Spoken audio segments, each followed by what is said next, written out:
She stood frozen in the doorway, tears streaming down her face, and I had just walked in without knocking. In 3 seconds, I watched my entire career shatter. My daughter's future, our tiny apartment, everything I'd fought to protect for 6 years, gone because I was too exhausted to remember one simple rule: always knock on the CEO's door. Lauren Hale never cried. Lauren Hale never showed weakness, and I had just witnessed both.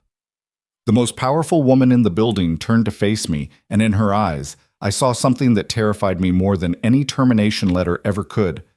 I saw myself. If you want to know how this moment destroyed everything I thought I knew and rebuilt something I never expected, stay with me until the end.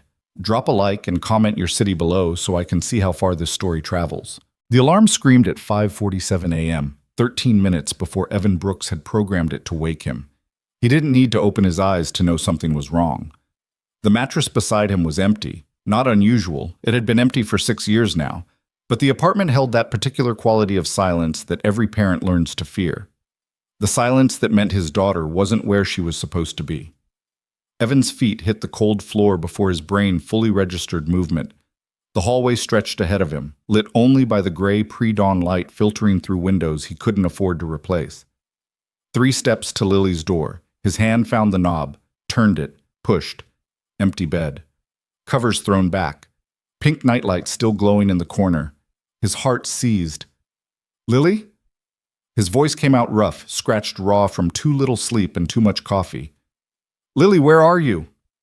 A small sound from the kitchen. Evan moved toward it, bare feet slapping against the worn linoleum, and found his 6-year-old daughter standing on a chair she'd dragged from the dining table, reaching for the cabinet above the refrigerator. "Daddy's cereal is up high," Lily said without turning around. Her voice carried that matter-of-fact quality that children use when explaining obvious truths to confused adults. "I wanted to make you breakfast." The tension drained from Evan's shoulders so fast he had to grip the doorframe. "Baby, you scared me. You can't climb on chairs like that. You could fall." "I'm careful." Lily turned to look at him, and Evan felt that familiar ache that came every time he saw Sarah's eyes looking back at him from their daughter's face. Brown and bright and entirely too observant for a first grader. "You always forget to eat breakfast. Miss Patterson says breakfast is the most important meal." Evan crossed the kitchen in 3 steps and lifted Lily off the chair. She weighed almost nothing, or maybe he'd just gotten used to carrying the weight of everything else. "Miss Patterson is right, but I'm the dad, which means I make breakfast. That's the rule."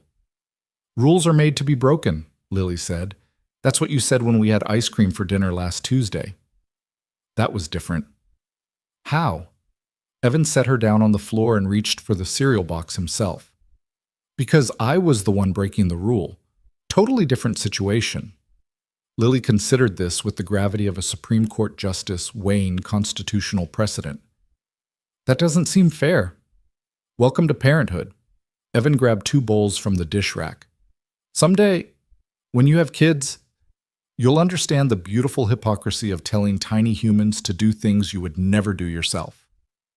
"I'm not having kids," Lily announced. "I'm going to have 17 cats and a castle." "Ambitious. I support this plan." He poured cereal into both bowls, careful to give Lily the one with more marshmallow bits. "But for now, we need to focus on getting you to school and me to work without any major disasters. Think we can manage that?" Lily climbed into her chair at the tiny kitchen table, the same chair that had been Sarah's, in the same apartment they'd rented together 8 years ago when they were young and stupid and convinced that love would be enough. The rent had gone up 3 times since then. Evan's salary had gone up once.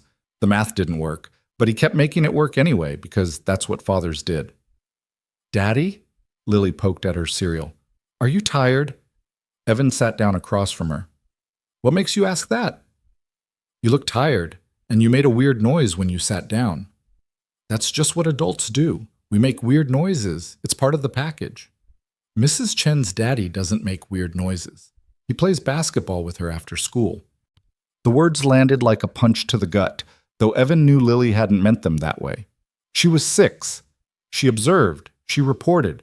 She didn't understand yet how observations could become weapons. "Different daddies have different superpowers," Evan said carefully. "Mrs. Chen's daddy might be good at basketball. I'm good at other things." Like what?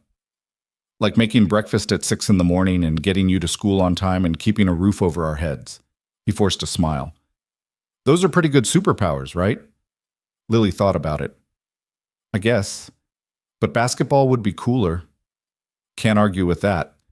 Evan checked the time on his phone and felt his stomach tighten. Okay, we need to move. Finish your cereal, brush your teeth, and get dressed. 20 minutes. Can I wear my butterfly dress?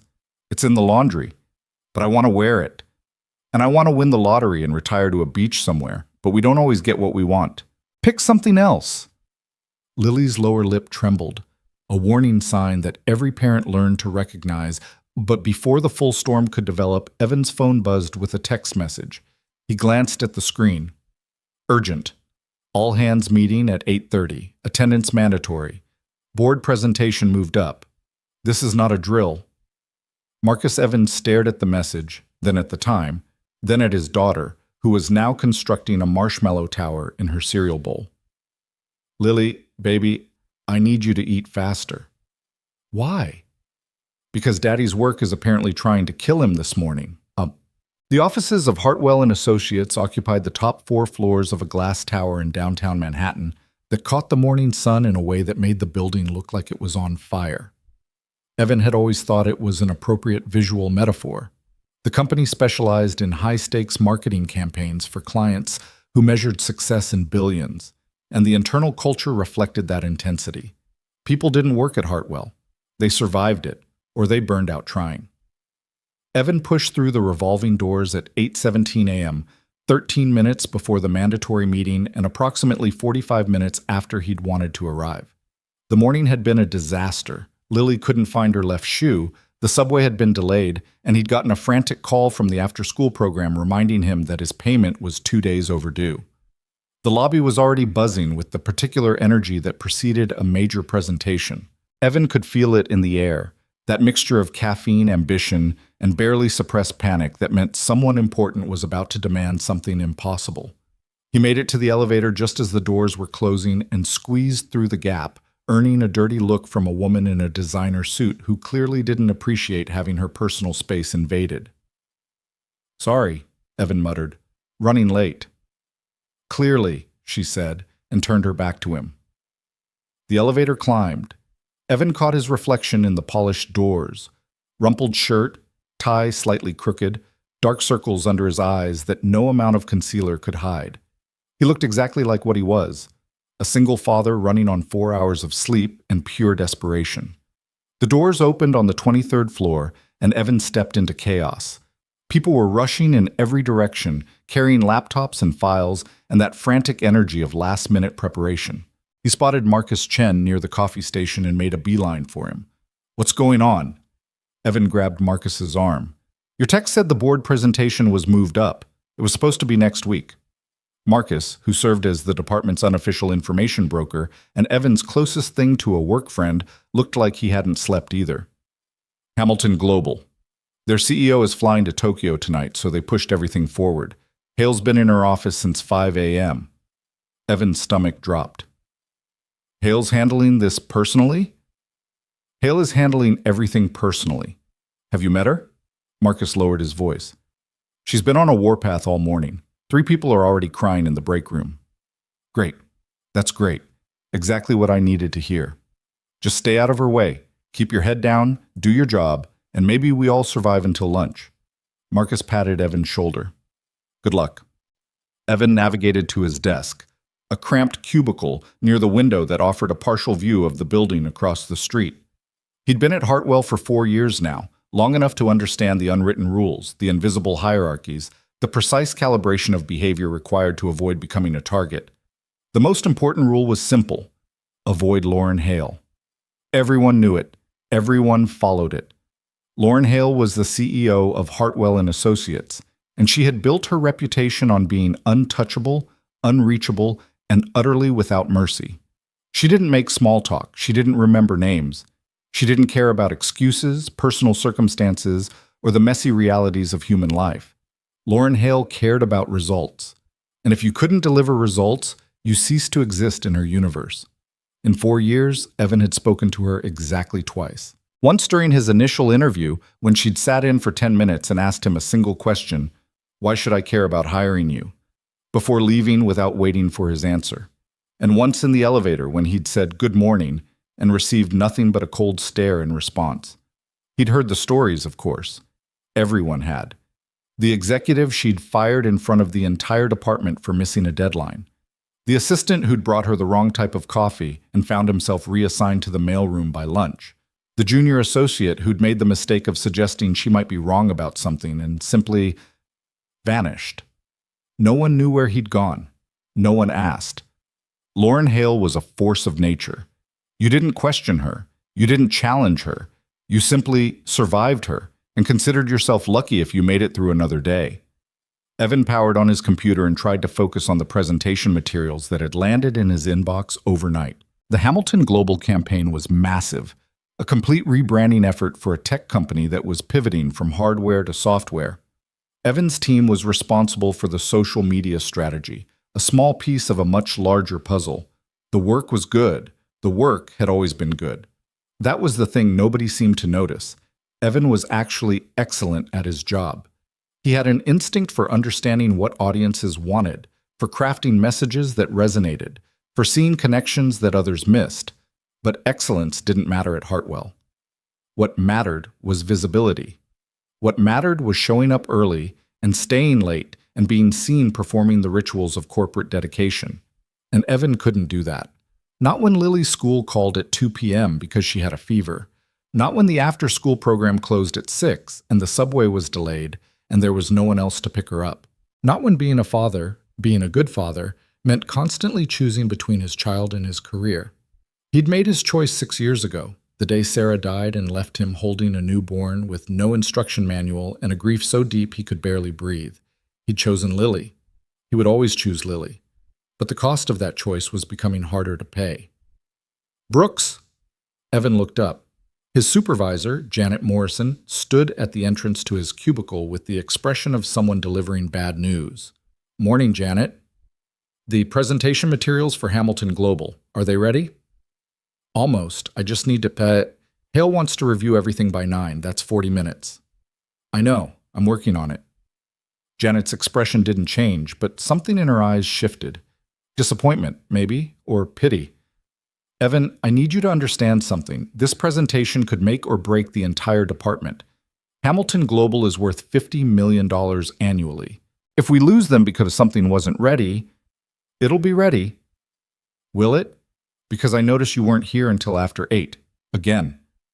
The words hung in the air between them. Evan felt his jaw tighten.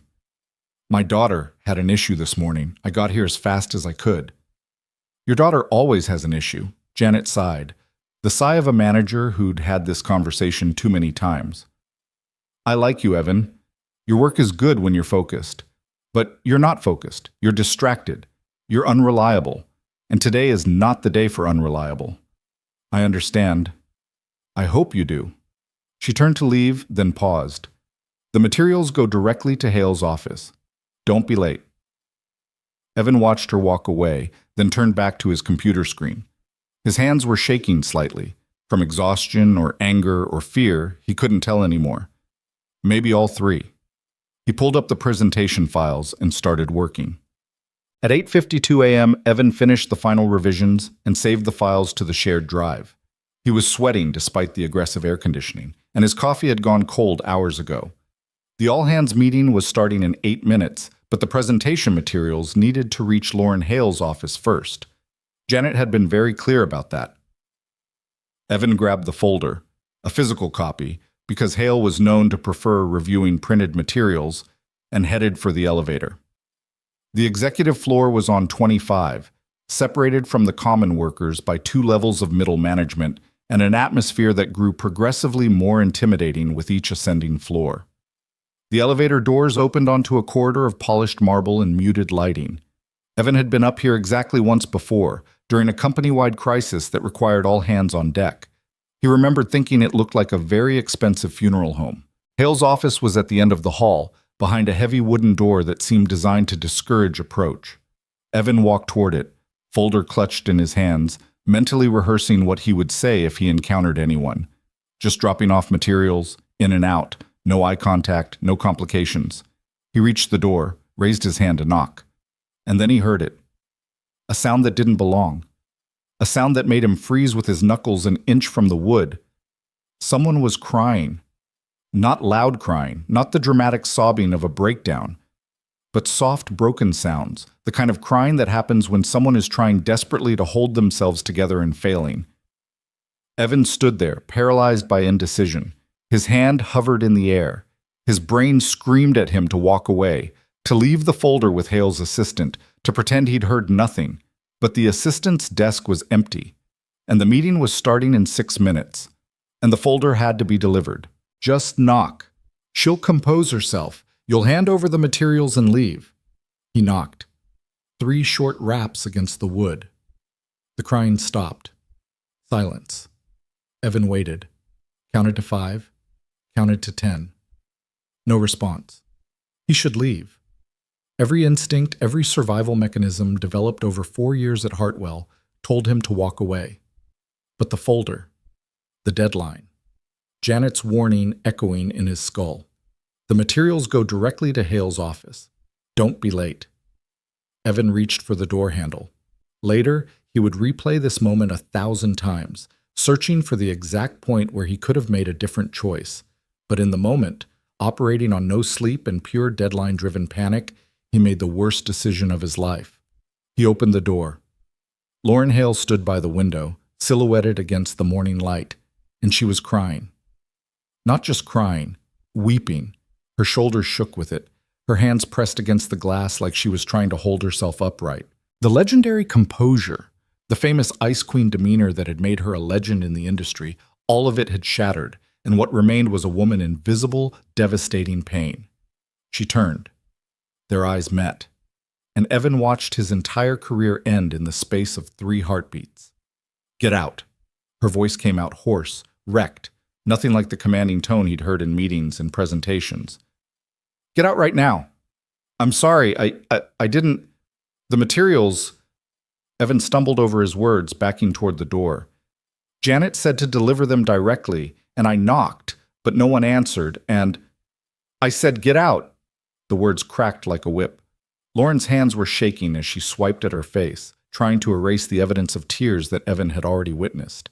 You saw nothing. Do you understand me? You saw nothing. Of course. I'll leave these here. No. She moved toward him, and even in her current state, there was something terrifying about the approach. You will not speak of this. Not to anyone. Not ever. If one word of this reaches another person in this building, it won't. Evan's back hit the doorframe. I swear, I won't say anything. I'll just go. He dropped the folder on the nearest surface, a side table, a chair, he couldn't tell, and fled.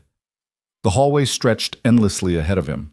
His feet moved automatically, carrying him toward the elevator, toward escape, toward anywhere that wasn't the scene of his professional execution. You saw nothing. You saw nothing. You saw nothing. But he had seen something. He had seen Lauren Hale, the most powerful, most feared, most untouchable person in the building, at her most vulnerable moment. He had seen beneath the armor. He had witnessed the weakness she spent every waking moment hiding from the world. And there was no coming back from that. Oh. The all-hands meeting passed in a blur. Evan sat in the back row, surrounded by colleagues who were focused on the presentation, the stakes, the $50 million prize that was Hamilton Global. He heard none of it. His mind kept replaying the scene in Hale's office. The tears, the shaking hands, the raw devastation in her eyes. What had happened to her? What could possibly break someone like Lauren Hale? And more importantly, when would the hammer fall? Every minute that passed felt like borrowed time. He kept expecting his phone to buzz with a message from HR. He kept waiting for security guards to appear at his side, ready to escort him from the building. He kept imagining the conversation with Lily. Daddy lost his job today, baby. We'll have to find a new place to live. Everything is going to change. But the minutes turned into an hour. The meeting ended. People returned to their desks. And nothing happened. Evan tried to work. He answered emails, reviewed analytics, pretended to be a functioning professional who hadn't just torpedoed his entire career. His hands wouldn't stop shaking. His mind wouldn't stop racing. Maybe she won't fire you. Maybe she'll just pretend it never happened. But that seemed impossible. Lauren Hale didn't forgive. Lauren Hale didn't forget. Lauren Hale destroyed people who dared to see her as human. At 11:47 a.m., his phone rang. Evan stared at the screen, watching the internal extension flash. 2500, the executive floor. He answered. Evan Brooks? A woman's voice, cool and professional. Ms. Hale would like to see you in her office, immediately. The line went dead. Evan sat there for a long moment, the phone still pressed to his ear. Then he stood up, smoothed his wrinkled shirt, and walked toward the elevator. The ride to the 25th floor felt like an ascent to the gallows. What? Hale's assistant, a young woman with perfectly styled hair and the expression of someone who'd seen too much, gestured toward the heavy wooden door without making eye contact. She's waiting for you. Evan knocked. This time, he waited for a response before entering. Come in. The voice was composed now, controlled, nothing like the broken sounds he'd heard earlier. He opened the door. Lauren Hale sat behind her desk, perfectly put together. Her hair was immaculate, her makeup flawless, her expression a mask of professional detachment. There was no sign of the woman he'd seen 3 hours ago. That woman might never have existed. Close the door. Evan obeyed. Sit. He sat. The silence stretched between them, heavy and suffocating. Evan waited for the axe to fall. He thought about Lily, about the rent check he'd mailed yesterday, about the fact that his severance package, if he even got one, wouldn't last more than 2 months. You have a daughter. The words caught him off guard. Lauren wasn't looking at him. She was studying something on her desk, a file of some kind. 6 years old.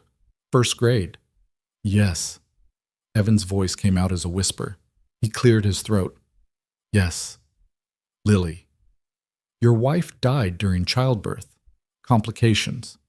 She stated it flatly, without emotion. You've been raising the child alone since then. How do you...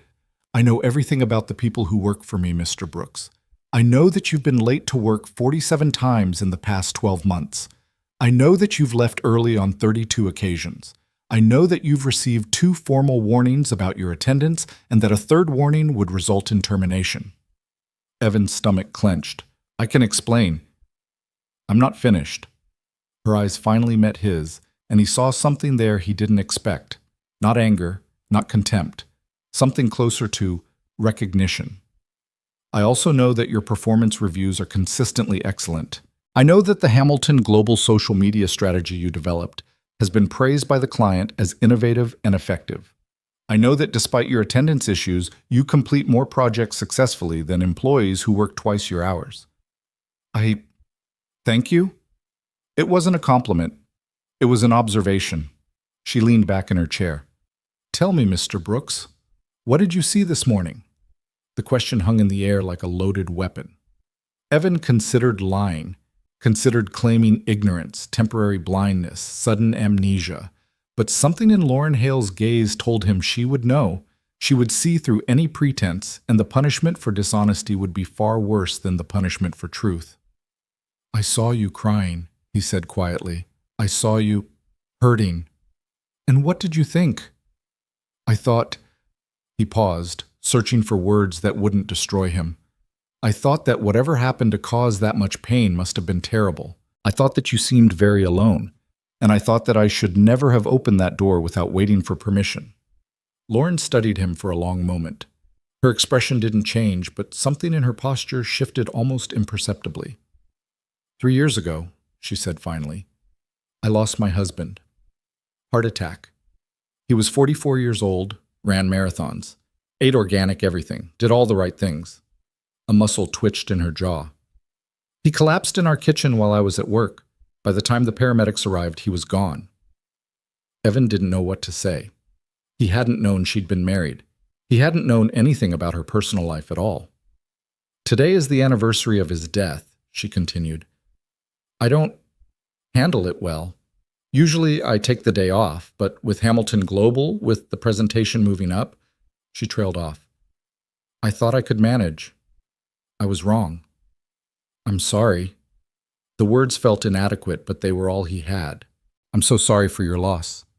You're not what I expected. She tilted her head slightly, examining him like a puzzle she couldn't quite solve. I called you in here to fire you, to protect myself, to ensure that what you saw would never become gossip or leverage or a weapon someone could use against me. Evan's heart stopped. And now? Now I'm not sure what to do with you. She rose from her chair and walked to the window, the same window where he'd found her that morning. You understand grief.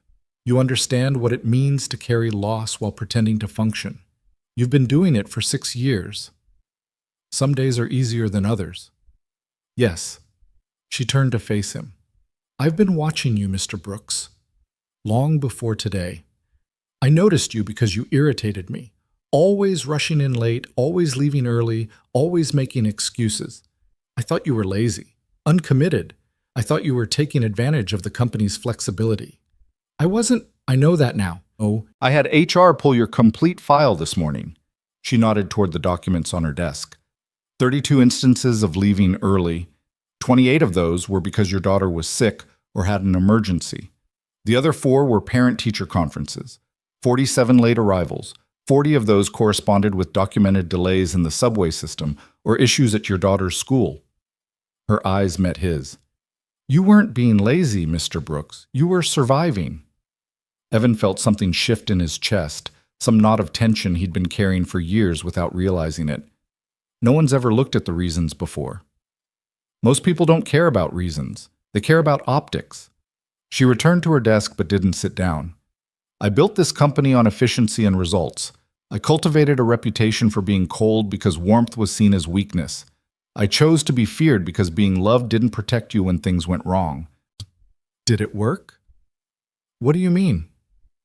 Being feared. Did it protect you? The question seemed to catch her off guard. For a moment, the mask slipped again. Not tears this time, but a flicker of something vulnerable, something lonely. No, she admitted. It didn't. It just made me alone. They stood there in silence, 2 people carrying invisible weight, recognizing something familiar in each other's exhaustion. You're not going to fire me, Evan said. It wasn't a question. I should. You violated my privacy. You saw me at my worst.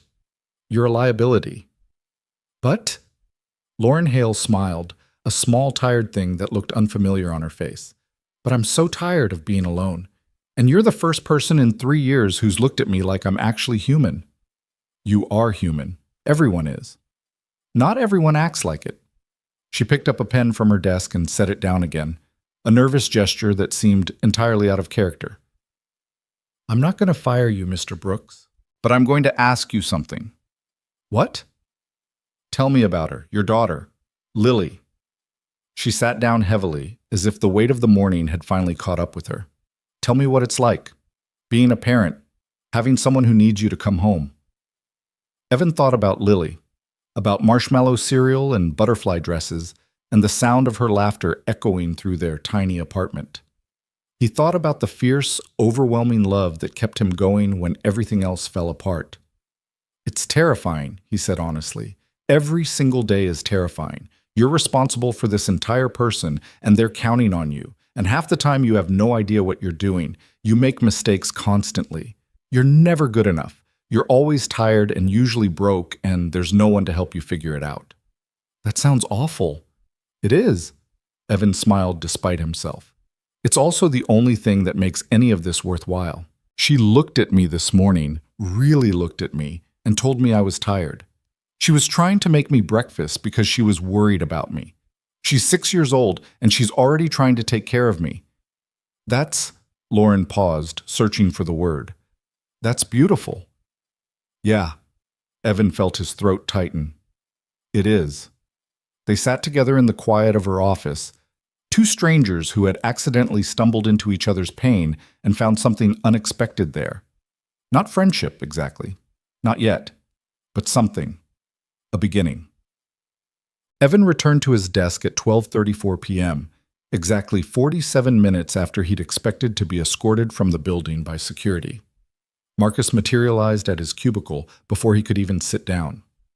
What happened? Marcus's voice was barely above a whisper. Everyone saw you go up to the executive floor. There are rumors you're getting fired. Janet's been asking where you are. What did Hale want? Evan thought about the conversation he'd just had, about tears and grief and the unexpected discovery of shared humanity, about Lauren Hale's tired smile and the way she'd asked about his daughter like someone starving for connection. Nothing important, he said. Just some questions about the Hamilton Global presentation. Marcus stared at him. You were up there for almost an hour. She had a lot of questions. Evan, it's fine, Marcus, really. I'm not fired. He powered on his computer and started pulling up files. Let's just focus on work, okay? We've got a presentation to deliver. Marcus opened his mouth to argue, then seemed to think better of it. Fine, but you're buying drinks after work. You owe me for the stress you just put me through. I can't tonight. I have to pick up Lily. Right, of course. Marcus sighed, the sigh of a single man who didn't understand the constraints of parenthood. Rain check, then. Rain check. The afternoon passed in a haze of work and worry. The Hamilton Global presentation went well, better than anyone expected. The client loved the social media strategy Evan had developed. Janet gave him a grudging nod of approval. For a few hours, life almost felt normal. But Evan couldn't stop thinking about the morning. He thought about Lauren Hale sitting alone in her office on the anniversary of her husband's death, pretending to be invincible while falling apart inside. He thought about the way she'd looked at him when he told her about Lily, like someone glimpsing a life they'd never get to have. He thought about her confession that being feared hadn't protected her from anything. I'm so tired of being alone. He understood that feeling. He lived with it every day. At 5:47 p.m., exactly 12 hours after his alarm had woken him, Evan shut down his computer and gathered his things. The office was still busy around him. Most of his colleagues would be there for hours yet. But Lily was waiting. He walked to the elevator, pressed the button for the lobby, and watched the numbers count down. The doors opened on the ground floor, and Evan stepped out into the fading afternoon light. Tomorrow would bring new challenges, new exhaustion, new impossible choices between work and fatherhood. But something had shifted today. Something had changed. He didn't know what it meant yet. He didn't know where it would lead. He only knew that for the first time in years, he didn't feel quite so invisible. And somewhere, 25 floors above him, he imagined Lauren Hale was feeling the same thing. The weeks that followed the accident moved differently for Evan Brooks, though he couldn't have explained exactly how or why. On the surface, nothing changed. He still woke before dawn to the sound of his alarm screaming into the darkness. He still rushed through breakfast with Lily, still fought the subway crowds, still arrived at his desk with coffee that had gone cold and a tie that was never quite straight. He still left early when Lily needed him and stayed late when the work demanded it and existed in that constant state of exhaustion that had become his baseline for existence. But something beneath the surface had shifted. Something in the way he moved through the halls of Hartwell and Associates. Something in the way he held himself when he passed by the executive floor elevator bank. He had seen behind the curtain. He had glimpsed the woman beneath the legend. And that knowledge sat inside him like a secret he didn't know what to do with. 3 weeks after the morning that should have ended his career, Evan found himself working late on a Thursday evening. The Hamilton Global campaign had evolved into a monster of endless revisions and client demands, and Janet had made it clear that the social media rollout needed to be perfect. Lily was at a sleepover, a rare occurrence that Evan had almost refused to allow until he'd seen the desperate hope in her eyes. She needed friends. She needed normalcy. She needed a childhood that didn't revolve entirely around her father's work schedule. So here he was, alone in his cubicle at 8:47 p.m., surrounded by empty desks and the hum of fluorescent lights that never quite turned off. The office felt different at night. The aggressive energy that filled it during business hours had drained away, leaving behind something quieter, almost melancholy. Evan could hear his own breathing. He could hear the distant sound of the cleaning crew working their way through the building. He could hear the soft ping of his computer as another email arrived, demanding his attention. He was so focused on the screen that he didn't hear the footsteps approaching until they stopped directly behind him. "You're still here." Evan spun in his chair so fast he nearly knocked over his coffee cup. Lauren Hale stood at the entrance to his cubicle, arms crossed over her chest, watching him with an expression he couldn't quite read. She looked different than she did during the day. The sharp edges had softened somehow. Her blazer was missing, leaving her in a simple blouse that made her look almost approachable. Her hair had been released from its usual severe style and fell in loose waves around her shoulders. "Ms. Hale."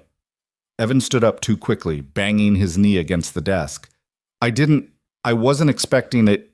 "Relax." She held up a hand. "I'm not here to fire you." "That's good to know. Though I am curious why you're still here at almost 9 o'clock, when according to your file, you never stay past 6. Evan glanced at the clock on his computer, surprised to see how much time had passed.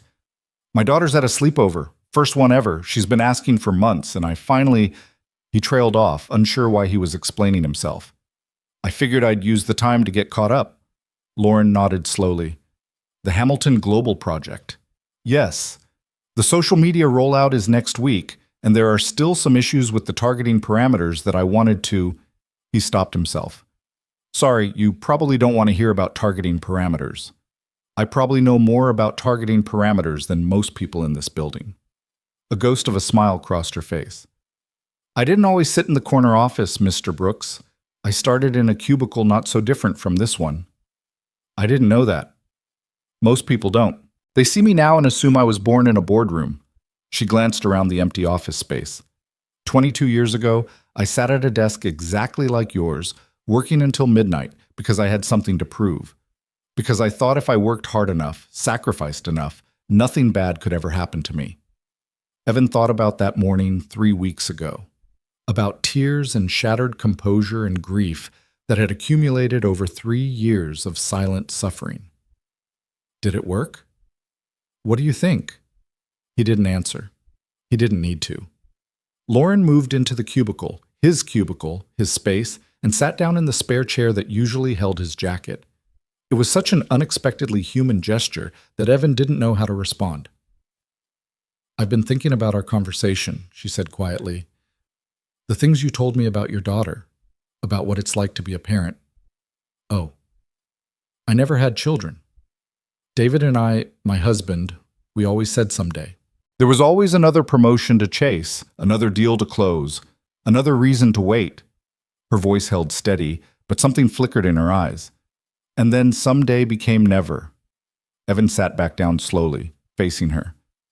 "I'm sorry. Don't be. It was a choice we made. I just didn't realize at the time that we were choosing."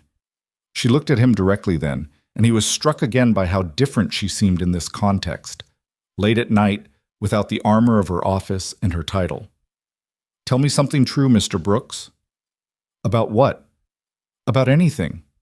About your daughter. About your wife. About what it feels like to live a life that has meaning beyond quarterly reports and profit margins." The request caught him off guard. No one at Hartwell had ever asked him anything like that.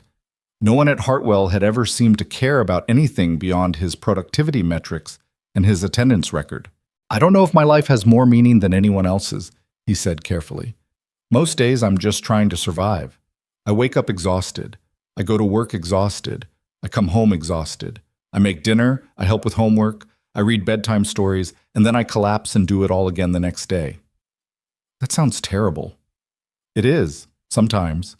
He paused, searching for the words to explain something he'd never articulated before. "But then there are these moments, these tiny, ordinary moments that somehow make everything else worth it. Last week, Lily drew me a picture of a rocket ship. She said it was so we could fly away to a planet where daddies don't have to work and little girls never have to go to school. That's adorable. It almost made me cry." Evan smiled despite himself. "I kept the picture. It's in my desk drawer. I look at it sometimes when the day gets really bad. It reminds me why I'm doing all of this, why I'm fighting so hard to keep everything together." Lauren was quiet for a long moment. When she spoke again, her voice was softer than he'd ever heard it. "I used to have something like that. A note David wrote me on our 5th anniversary. He said I was the only person who'd ever made him feel like home." She swallowed hard. "I kept it in my wallet for years, but after he died, I couldn't look at it anymore. It hurt too much." "Do you still have it?" "In a box somewhere, with his things. I haven't opened that box since the funeral." The silence that followed was comfortable somehow. Two people sitting with their grief, acknowledging it without drowning in it. "Can I ask you something?" Evan said finally. "You can ask. I might not answer." "Why are you here? It's almost 9 o'clock on a Thursday night. You could be anywhere." Lauren considered the question. "I could give you the professional answer. The quarterly reports are due next week. The Hamilton Global campaign is entering a critical phase. There's always work to be done." "But that's not the real reason." "No." She looked away toward the windows that showed nothing but darkness and the reflection of fluorescent lights. "The real reason is that I don't know where else to go. My husband is dead. My parents are dead. I have no siblings, no children, no one waiting for me at home. This office is the only place where I still feel like I have purpose, like I still exist." Evan understood that feeling more than he wanted to admit. Before Lily, in those first terrible weeks after Sarah's death, he had felt the same way. The only thing that had saved him was the tiny, helpless creature who needed him to survive. "That sounds lonely," he said quietly. "It is, but lonely is safe." Lauren turned back to face him. "Lonely doesn't disappoint you. Lonely doesn't die and leave you wondering how you're supposed to keep breathing. Lonely is just empty. And empty is easier than broken." "I don't think that's true." "No. Empty and broken feel the same after a while. Trust me, I've been both." Lauren studied him with an intensity that made him want to look away. "You're not what I expected, Mr. Brooks." "Evan." "What?" "My name is Evan. If we're going to have conversations about grief and loneliness at 9 o'clock at night, you might as well call me by my first name." Something shifted in her expression, surprise maybe, or the faint echo of amusement. "That's presumptuous of you." "Probably, but you're the one who sat down in my cubicle and asked me to tell you something true. Formality seems a little pointless at this stage." For a moment he was certain he'd gone too far, that she would stand up and walk away and never speak to him again outside of official channels, that the fragile thing they'd built would shatter under the weight of his audacity. But instead Lauren Hale laughed. It was a small sound, rusty from disuse, but genuine, real, human. "Fair point," she said. "Evan, Ms. Hale." Lauren. The name felt strange in his mouth. Foreign. Like speaking a word in a language he was only beginning to learn. She stood up, and for a moment she was the CEO again, composed, professional, in control. But something lingered in her eyes that hadn't been there before. Something warmer. "You should go home," she said. "Your daughter may be at a sleepover, but that doesn't mean you should work yourself into the ground. I could say the same to you." "You could, but I'm the CEO, which means I get to be a hypocrite." She paused at the entrance to his cubicle. "Thank you, Evan, for talking to me. For not treating me like I'm made of glass since that morning." "You're not made of glass. You're just a person. Most people don't see it that way. Most people haven't seen you cry." The words hung in the air between them, an acknowledgement of the strange, accidental intimacy they now shared. Lauren nodded once, a small gesture that carried more weight than it should have, and then she was gone. Evan listened to her footsteps retreat down the corridor. He heard the distant ding of the elevator. He sat alone in his cubicle, surrounded by spreadsheets and targeting parameters, and the lingering ghost of a conversation that had changed something he couldn't name. Then he saved his work, shut down his computer, and went home. The following Monday, the company-wide email arrived at 9:17 a.m. Evan was at his desk, nursing his second coffee of the morning and trying to focus on the Hamilton Global launch schedule when his inbox pinged with a message marked urgent. The subject line read, "Changes to company policies, effective immediately." He clicked on it, expecting another bureaucratic announcement about parking regulations or kitchen cleanliness. What he found made him read the message 3 times to make sure he wasn't hallucinating.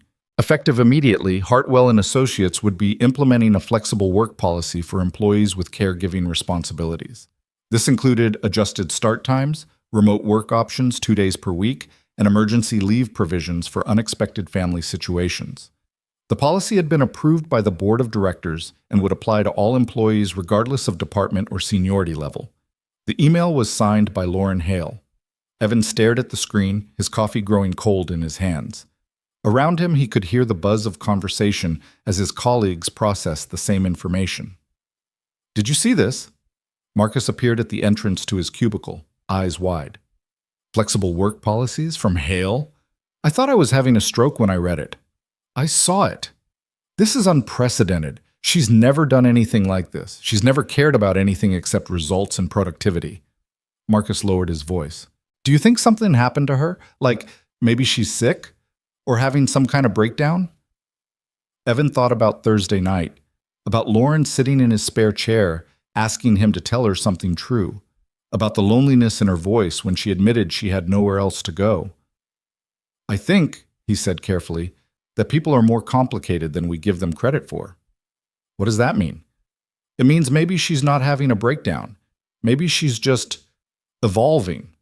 Marcus looked at him like he'd grown a second head. Evolving? Lauren Hale? The woman who fired someone for using the wrong font in a presentation? That was a rumor. It was a legend. There's a difference. Evan shrugged and turned back to his computer. Legends aren't always true. The changes didn't stop with the flexible work policy. Over the following weeks, Evan watched as small shifts began to ripple through Hartwell and Associates. A new break room appeared on the 15th floor, stocked with comfortable furniture and actual plants. The harsh fluorescent lighting in the main work areas was replaced with softer, warmer alternatives. A mental health resources page was added to the company intranet, along with information about employee assistance programs that had apparently existed for years, but no one had known about. Most striking of all, Lauren Hale began to be seen. Not in the dramatic, terrifying way she'd always been visible, sweeping through the halls while employees scattered before her like frightened pigeons, but in smaller, more human moments. She started taking her coffee in the main break room instead of having her assistant bring it to her office. She said good morning to people in the elevator. She remembered names. It was unsettling. It was unprecedented. It was the talk of every whispered conversation in every corner of the building. "I heard she asked Tom in accounting about his wife's surgery," Marcus reported one afternoon, his voice hushed with the gravity of sharing classified intelligence. "She actually asked a follow-up question about the recovery. By name. That's nice of her." "Nice? Nice? This is Lauren Hale we're talking about. The woman doesn't do nice, she does efficient and terrifying." Marcus leaned closer. "Something is definitely going on. Something big. Mark my words." Evan said nothing. He had his own theories about what was happening, but they weren't theories he could share. The truth was, he didn't fully understand it himself. He only knew that ever since that Thursday night in his cubicle, something had shifted in the way Lauren carried herself. Like a weight had been lifted that she hadn't even realized she'd been carrying. Like the act of being honest with one person, even a person she barely knew, had unlocked something that had been trapped inside her for years. He caught her watching him sometimes, across the cafeteria, through the glass walls of a conference room. Brief moments of eye contact that held just a second too long before she looked away. He didn't know what those glances meant. He wasn't sure he wanted to know. What he did know was that his own life had gotten marginally easier. The flexible work policy meant he could start his days at 9 instead of 8, giving him an extra hour to get Lily to school without the frantic morning rush. The remote work options meant that when she got sick, which happened twice in September alone, he could take care of her without burning through his limited leave time. Small changes, practical changes. Changes that made an impossible life feel slightly more possible.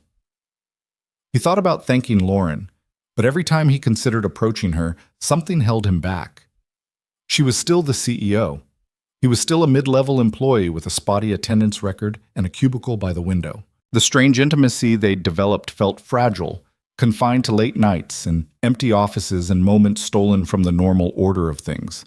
In the light of day, they were still strangers, and maybe that was how it needed to be. The phone call came on a Tuesday afternoon in early October. Evan was in the middle of a team meeting, one of those endless discussions about metrics and deliverables that made him question his life choices, when his cell phone buzzed with a number he didn't recognize. Normally, he would have ignored it, but something made him excuse himself, step into the hallway, and answer. "Mr. Brooks, this is Westwood Elementary calling. His heart stopped. Is Lily okay? She's fine physically, the woman on the other end said, her voice carefully neutral. But there's been an incident. We need you to come to the school as soon as possible. The words hit him like a physical blow. Incident. The word every parent dreads hearing, vague enough to mean anything, and terrifying for exactly that reason. I'll be there in 20 minutes. He hung up and stood in the hallway for a moment, trying to collect himself. His hands were shaking. His heart was pounding. Every worst-case scenario was flooding through his mind at once. Incident. What kind of incident? Was she hurt? Was she in trouble? Had something happened that couldn't be fixed? He walked back into the conference room, gathered his things, and mumbled something about a family emergency. Janet's expression suggested she had things she wanted to say, but for once she kept them to herself. Evan didn't wait to find out what they were. He made it to the elevator before the doors opened and Lauren Hale stepped out. They nearly collided. Evan jerked back, clutching his messenger bag, his mind still racing with thoughts of Lily and incidents and everything that could have gone wrong. Evan? Lauren frowned, taking in his expression. What happened? My daughter's school called. There's been some kind of incident. I don't know what. They just said I need to come in. Go. The word was immediate, decisive. Go right now. Whatever you are working on can wait. Janet's going to. I'll handle Janet. Go. He hesitated for just a moment, struck by the contrast between the woman standing before him and the legend he'd feared for 4 years. Then he nodded, stepped into the elevator, and let the doors close between them. Westwood Elementary was a squat brick building that had seen better decades. Evan parked illegally, he'd deal with the ticket later, and rushed through the front doors with his heart in his throat. The front office smelled like hand sanitizer and anxiety. A secretary he didn't recognize directed him to the principal's office, where he found Lily sitting in a plastic chair too big for her small body, her eyes red from crying. Daddy! She launched herself at him the moment he walked through the door. Evan caught her, lifted her, held her tight against his chest. She was shaking. He could feel the tremors running through her tiny frame. It's okay, he whispered, not knowing if it was true. I'm here. It's okay. Mr. Brooks? The principal, a middle-aged woman with gray hair and tired eyes, gestured toward a chair. Please, sit down. Evan sat, Lily still clinging to his neck like a koala refusing to let go of its tree. What happened? The principal exchanged a glance with another woman in the room, a younger woman with a kind face and a concerned expression. This is Miss Rodriguez, Lily's teacher. Perhaps she should explain. Ms. Rodriguez leaned forward. There was an incident during recess. Some of the other children were, well, they were saying things to Lily. Unkind things. What kind of things? About her mother? Ms. Rodriguez's voice was gentle but pained. They were asking her why she didn't have a mommy like the other kids. When she explained that her mother had died, she hesitated. They said some very cruel things about what it means when someone dies. Evan felt his chest constrict. He looked down at Lily, at her tear-stained face and her trembling lips. Baby, he said softly. What did they say? They said Mommy's in the ground with the worms. The words came out in a rush, punctuated by fresh sobs. They said she's bones now. They said I'm never going to see her again, and that's why I don't have a real family like everyone else. The words hit Evan like a physical blow. He pulled Lily closer, pressing his lips to the top of her head, fighting to keep his own composure from cracking. That's not true, he managed. We are a real family, you and me. We're a real family. But they said, I don't care what they said. Those kids don't know anything about our family. They don't know how strong you are, or how much I love you, or how proud your mother would be if she could see you right now. Lily looked up at him with Sarah's eyes, brown and bright, and filled with a pain that no 6-year-old should ever have to carry. Do you think Mommy can see me? Evan thought about the question, about truth and comfort and the impossible task of explaining death to a child who was too young to understand it and too smart to accept easy answers. I think, he said carefully, that your mother is part of you. She's in your smile. She's in the way you laugh. She's in every beautiful thing you do. And as long as you remember her, she's never really gone. But I can't remember her. I was just a baby. Then I'll remember for both of us. And I'll tell you stories about her until you feel like you knew her. He wiped the tears from her cheeks with his thumb. She would have loved you so much, Lily. She did love you from the moment she knew you existed. They sat there in the principal's office, father and daughter, wrapped up in each other, and in a grief that had never fully healed. The adults in the room gave them space, gave them time, let them have their moment. Finally, the principal cleared her throat. Mr. Brooks, we take bullying very seriously at this school. The children involved will be spoken to, and their parents will be notified. We're also recommending that Lily meet with our school counselor to process what happened. Evan nodded, barely hearing the words. His focus was entirely on the small person in his arms. Thank you. Can I take her home now? Of course. He carried Lily out of the school, through the parking lot, all the way to the car. She didn't let go of his neck the entire time.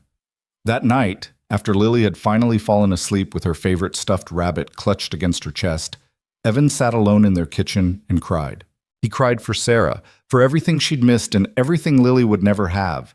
He cried for his daughter, for the cruelty she'd experienced, and the questions she'd asked that he couldn't answer. He cried for himself, for the exhaustion and the loneliness and the constant fear that he was failing at the only job that really mattered.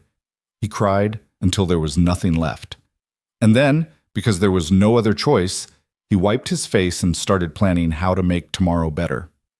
The next morning, Evan called in to say he would be working from home. Janet's response was curt, but not hostile, a significant improvement from her usual reaction to any deviation from expected attendance. He suspected Lauren had made good on her promise to handle things. He spent the day with Lily. They made pancakes together, even though it wasn't the weekend. They watched her favorite movie twice in a row. They built a blanket fort in the living room and ate lunch inside it, surrounded by pillows and stuffed animals and the soft light filtering through the fabric. They didn't talk about what had happened at school.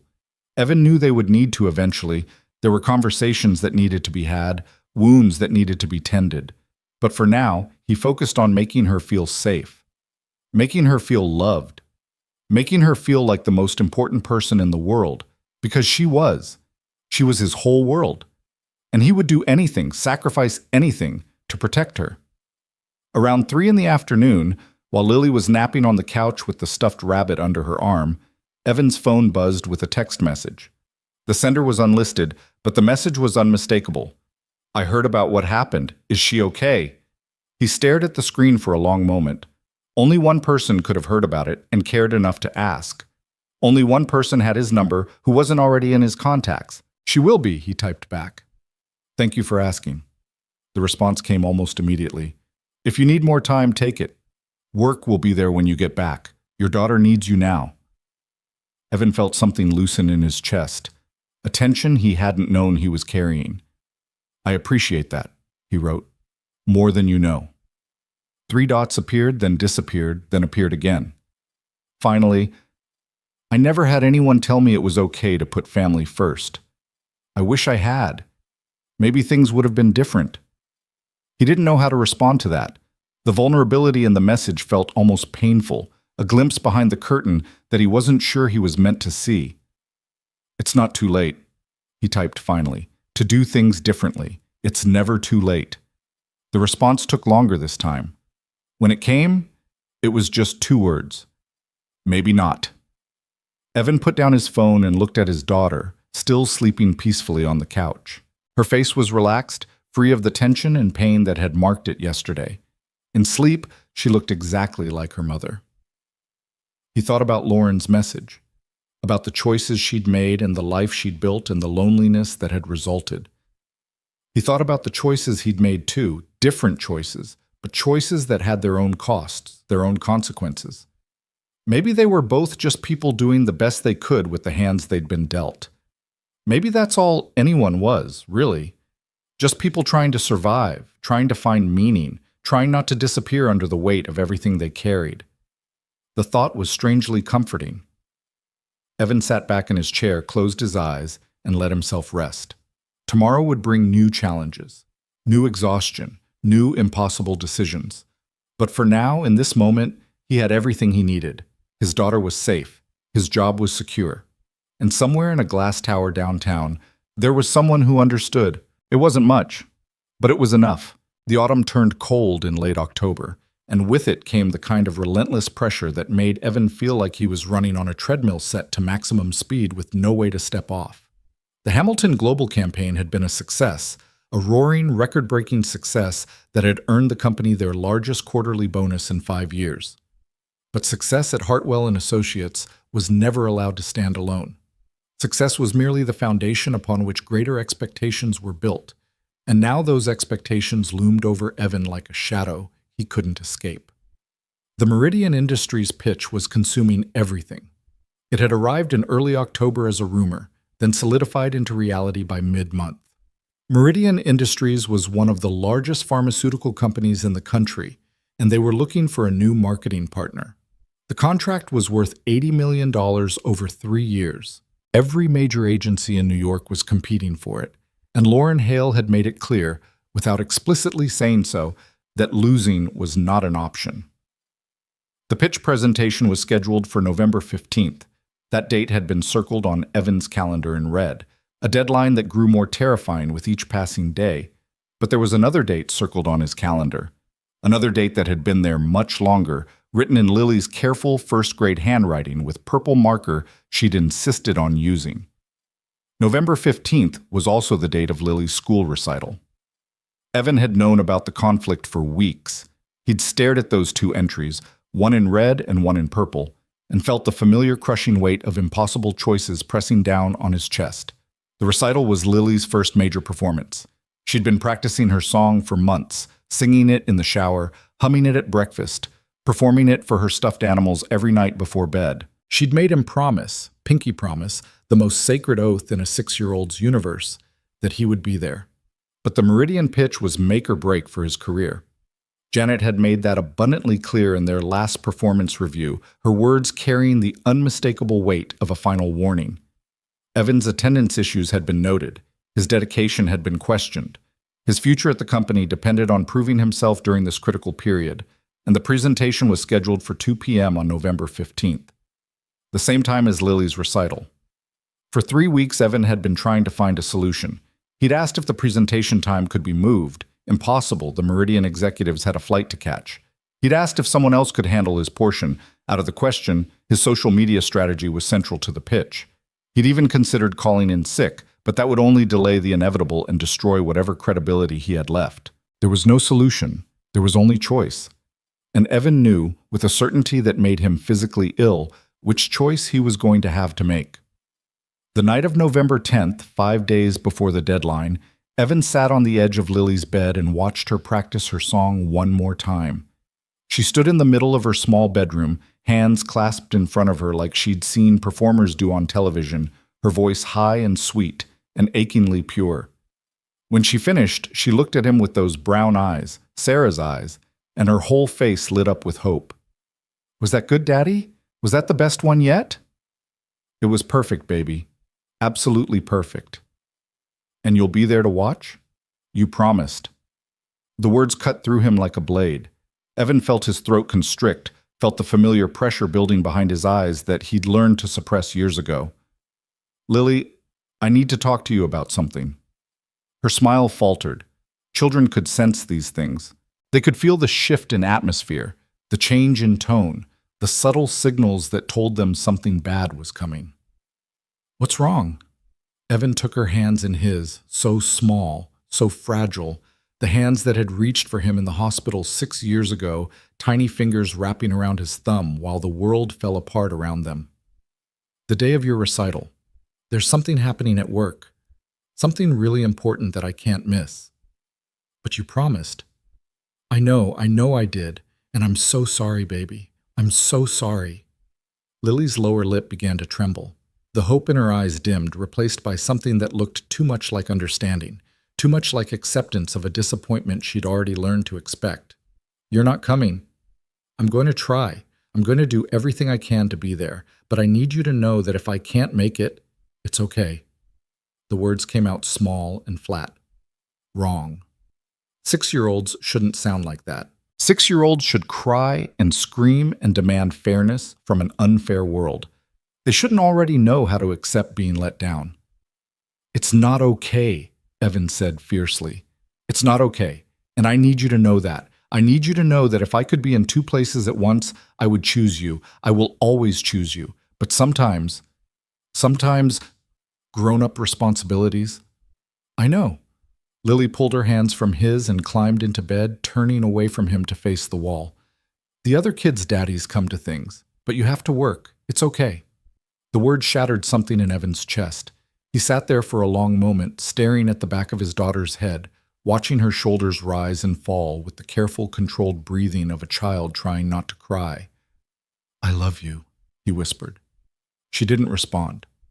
Evan turned off her light, closed her door, and walked to his own bedroom. He sat down on the edge of the bed he'd shared with Sarah, the bed where they'd talked about their future and planned their life and dreamed of the family they were going to build. And then, for the second time in a month, he let himself cry. The days leading up to November 15th passed in a blur of presentations and rehearsals and late nights that left Evan feeling hollowed out and empty. The Meridian pitch was coming together beautifully. His social media strategy had been praised in 3 different internal reviews. Janet had actually complimented him, an occurrence so rare that Marcus had joked about checking for signs of the apocalypse. Everything was on track for what promised to be the most important presentation of his career. And every night, Evan came home to a daughter who looked at him with eyes that no longer held hope. She'd stopped asking if he was coming to the recital. She'd stopped practicing her song where he could hear her. She'd stopped telling him about school, about her friends, about the small daily victories that used to make up the fabric of their shared life. Something between them had broken. Something he didn't know how to fix. On the morning of November 15th, Evan woke at 4 a.m. and couldn't go back to sleep. He lay in the darkness of his bedroom, staring at the ceiling, listening to the silence of an apartment that felt emptier than it should. In 4 hours, he would go to work. In 6 hours, he would present to the Meridian Industries executives. In 8 hours, his daughter would step onto a stage and sing her heart out for an audience that wouldn't include her father. The thought made him physically sick. He got up, showered, dressed. He made breakfast, pancakes, Lily's favorite, and knocked on her door to wake her up. She came to the table in her pajamas, rubbing sleep from her eyes, and ate without speaking. The pancakes might as well have been cardboard for all the enthusiasm she showed. Big day today, Evan said, trying to inject brightness into his voice. Your recital. Are you excited? Lily shrugged. I guess. You're going to be amazing. I know you are. Thanks. One word answers. The refuge of children who had learned that engagement led to disappointment. Mrs. Patterson is going to record it for me, Evan continued, desperate to fill the silence. So I can watch it tonight. We can have a special movie night, just you and me, and you can show me your whole performance. It's fine, Daddy. Lily pushed her plate away. I need to get dressed for school. She left the table without looking at him. A moment later, he heard her bedroom door close with a soft click that somehow sounded louder than a slam. Evan sat alone at the kitchen table, surrounded by cold pancakes and the wreckage of every good intention he'd ever had. The Hartwell offices were buzzing with nervous energy when Evan arrived at 8:30 a.m. The Meridian team was scheduled to arrive at 1:45, and every department was in the final stages of preparation. Conference rooms had been cleaned and restaged. The presentation had been reviewed 17 times. Coffee was being brewed in quantities that seemed almost medicinal. Evan went through the motions. He checked his slides. He rehearsed his talking points. He answered questions from colleagues who were too absorbed in their own anxiety to notice that he looked like a man walking toward his own execution. At 11:47 a.m., Janet appeared at his desk. Final run-through in 15 minutes. Conference room A. Don't be late. I'll be there. She started to walk away, then paused. Something in her expression shifted, a flicker of something that might have been concern, quickly suppressed. You okay, Brooks? You look like hell. Didn't sleep well. Nerves. Well, get it together. This is the biggest pitch of the year. We need you sharp. I know. Janet nodded and walked away. Evan stared at his computer screen, at the slides he'd crafted so carefully, at the work that represented months of effort and thousands of hours. He thought about Lily, about the purple marker on his calendar, about the promise he'd made and was about to break. The final run-through went smoothly. Evan delivered his portion without missing a beat, his voice steady, his points clear, his passion convincing. When he finished, even Janet looked impressed. "Good work," she said. "If you do that in front of Meridian, we've got this." "Thanks." The team dispersed to make final preparations. Evan returned to his desk and sat down heavily, checking his watch for the 100th time. 12:34 p.m. The recital started at 2 p.m., the same time as the presentation. He had 90 minutes left to make a choice that had already been made. At 1:15 p.m., Evan was standing in the break room, staring at a cup of coffee he didn't remember pouring, when he heard footsteps behind him. He turned to find Lauren Hale standing in the doorway. She looked different than she had in their late-night conversations. The armor was back in place. Impeccable suit, perfect hair, the cool composure that had made her a legend. But her eyes held something that didn't match the rest of her appearance. "You're not okay," she said quietly. It wasn't a question. "I'm fine, just pre-presentation nerves." "Don't lie to me, Evan. I've seen you present before. You don't get nervous." She moved into the room, closing the distance between them. "Something's wrong." He should have deflected. He should have maintained the professional boundary that was supposed to exist between a mid-level employee and the CEO of the company. But he was tired, so tired, and the weight of everything he was carrying had become too heavy to bear alone. "My daughter has her school recital today," he heard himself say. "Her first big performance. She's been practicing for months. I promised her I would be there."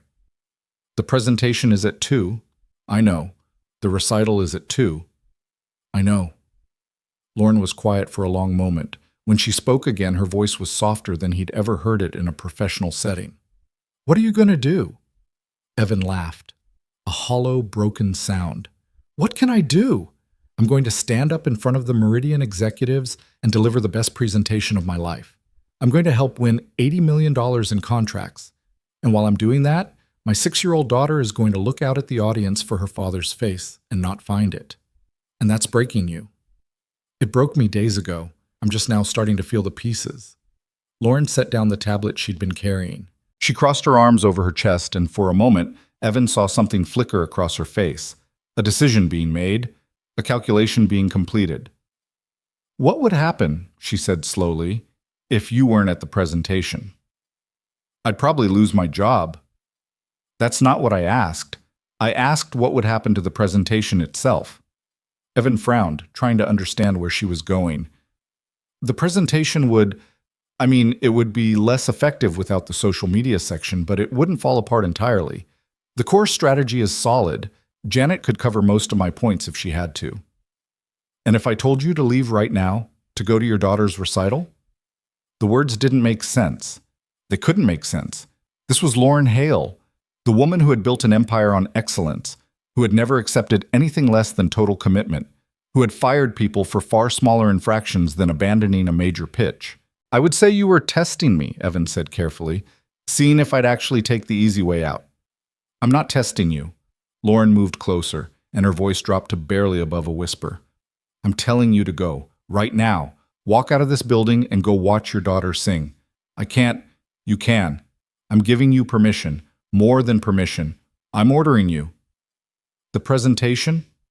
"Will survive without you. I'll cover your section myself. I know your strategy backwards and forwards. I've reviewed it a dozen times.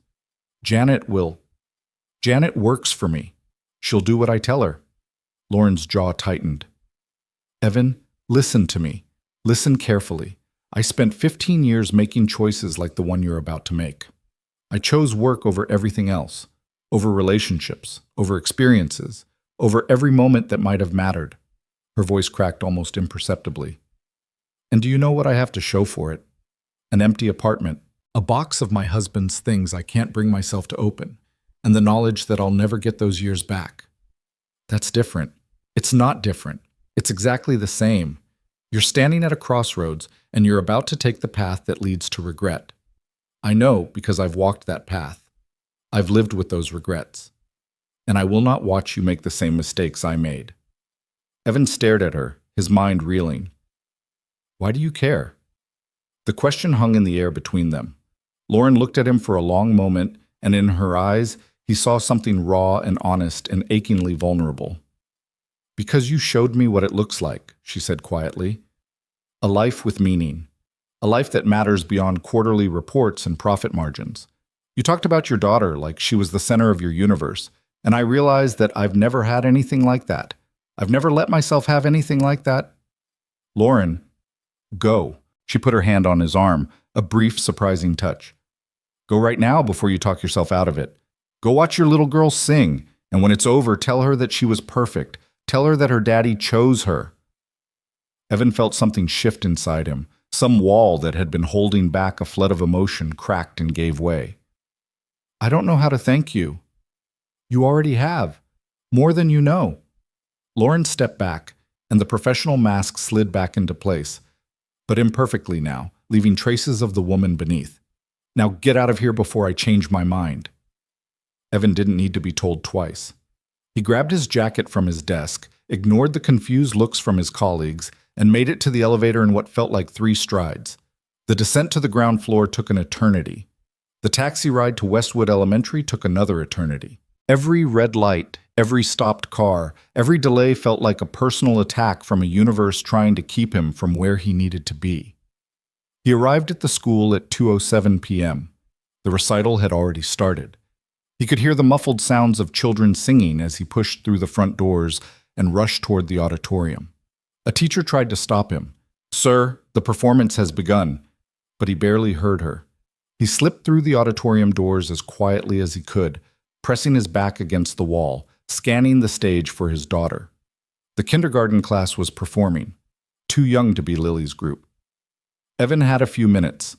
He found an empty seat near the back and collapsed into it, his heart pounding, his breath coming in short gasps. He made it. He was here. The kindergarten group finished their song to enthusiastic applause from proud parents.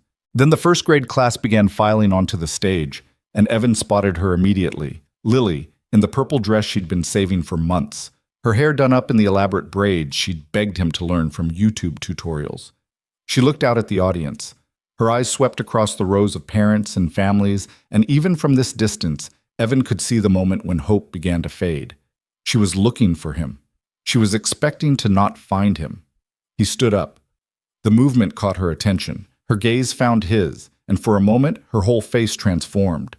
The disappointment that had settled into her features over the past weeks melted away, replaced by a joy so pure and bright that it made Evan's chest ache. She waved. A small, excited wave, just for him. He waved back. The music started. The first grade class began to sing, their voices rising in the simple, beautiful melody Lily had been practicing for months. And in the center of the front row, his daughter sang her heart out, her eyes finding his again and again, her smile never wavering. She was perfect.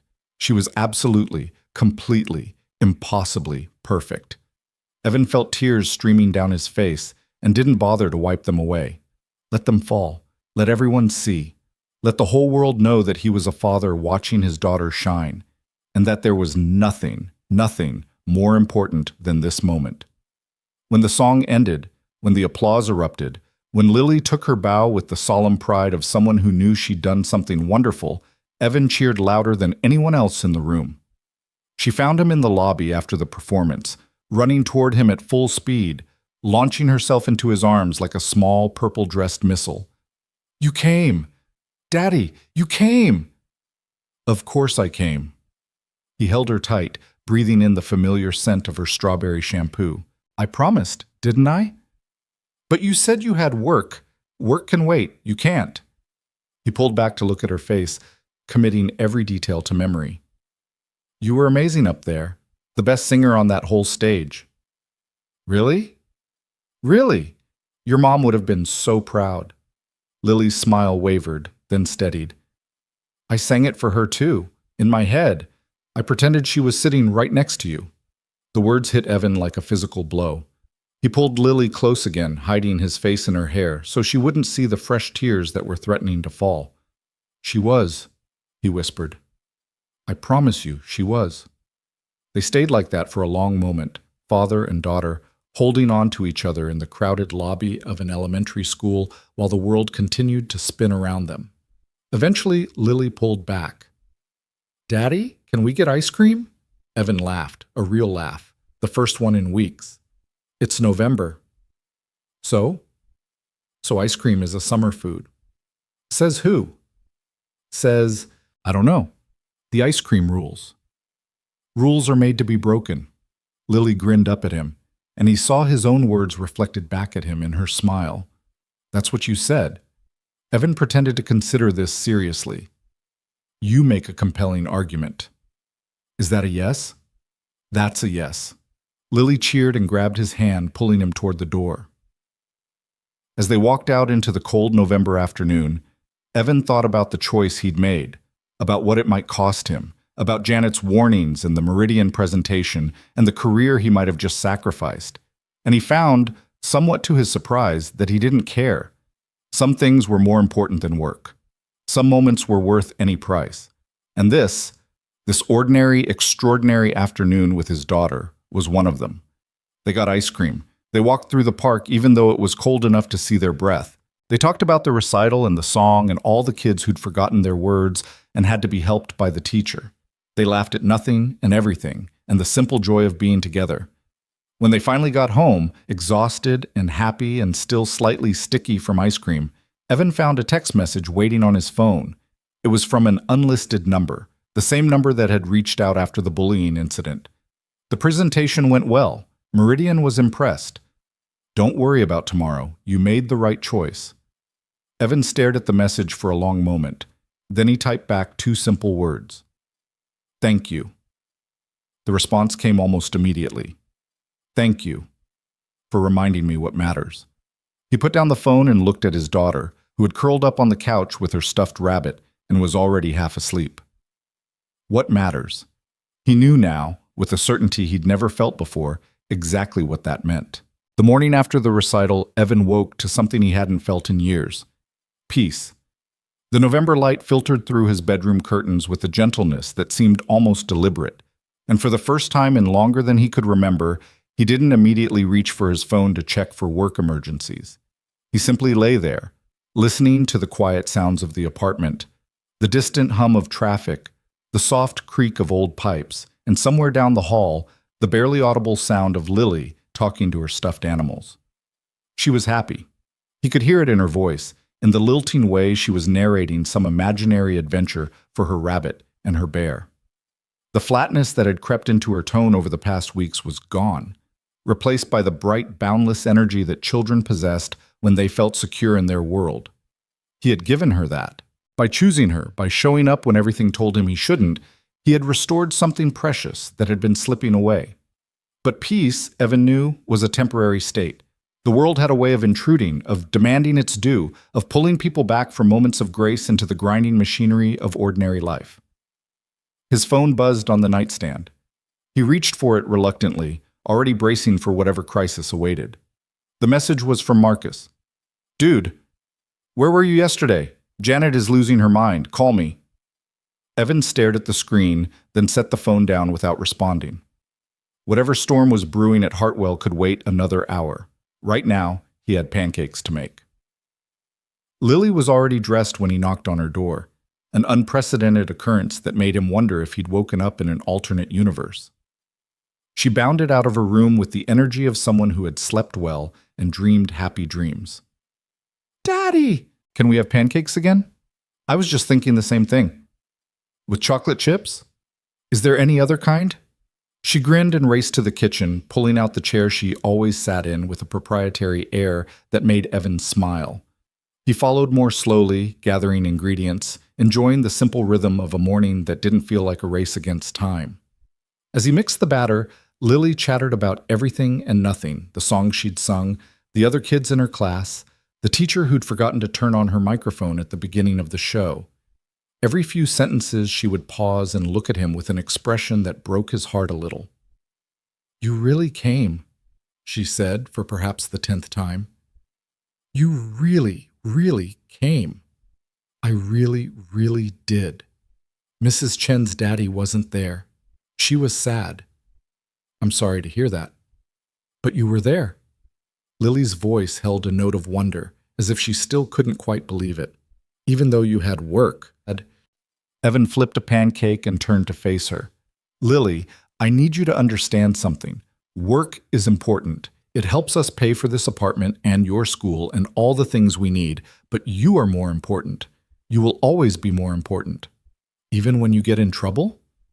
The question caught him off guard. What do you mean? At school, when I don't do my homework, I get in trouble. Does your work get mad when you don't do your homework? Evan thought about Janet's messages, about the storm that was undoubtedly waiting for him at the office. Sometimes, but getting in trouble for doing the right thing is okay. It's worth it. Lily considered this with the gravity of a philosopher wrestling with profound truths. That's what Miss Patterson says. She says sometimes being brave means doing things even when you might get in trouble. Miss Patterson is a smart lady. She's my favorite teacher. Lily accepted a plate of chocolate chip pancakes with appropriate reverence. Daddy, are you brave? The question hit him harder than it should have. He thought about all the times he hadn't been brave, all the moments when fear had won, when exhaustion had made him take the path of least resistance, when being a good employee had seemed more important than being a good father. I'm trying to be, he said honestly. Yesterday, I tried to be brave. I chose you even though it was scary. Was it scary? Very scary. But you did it anyway.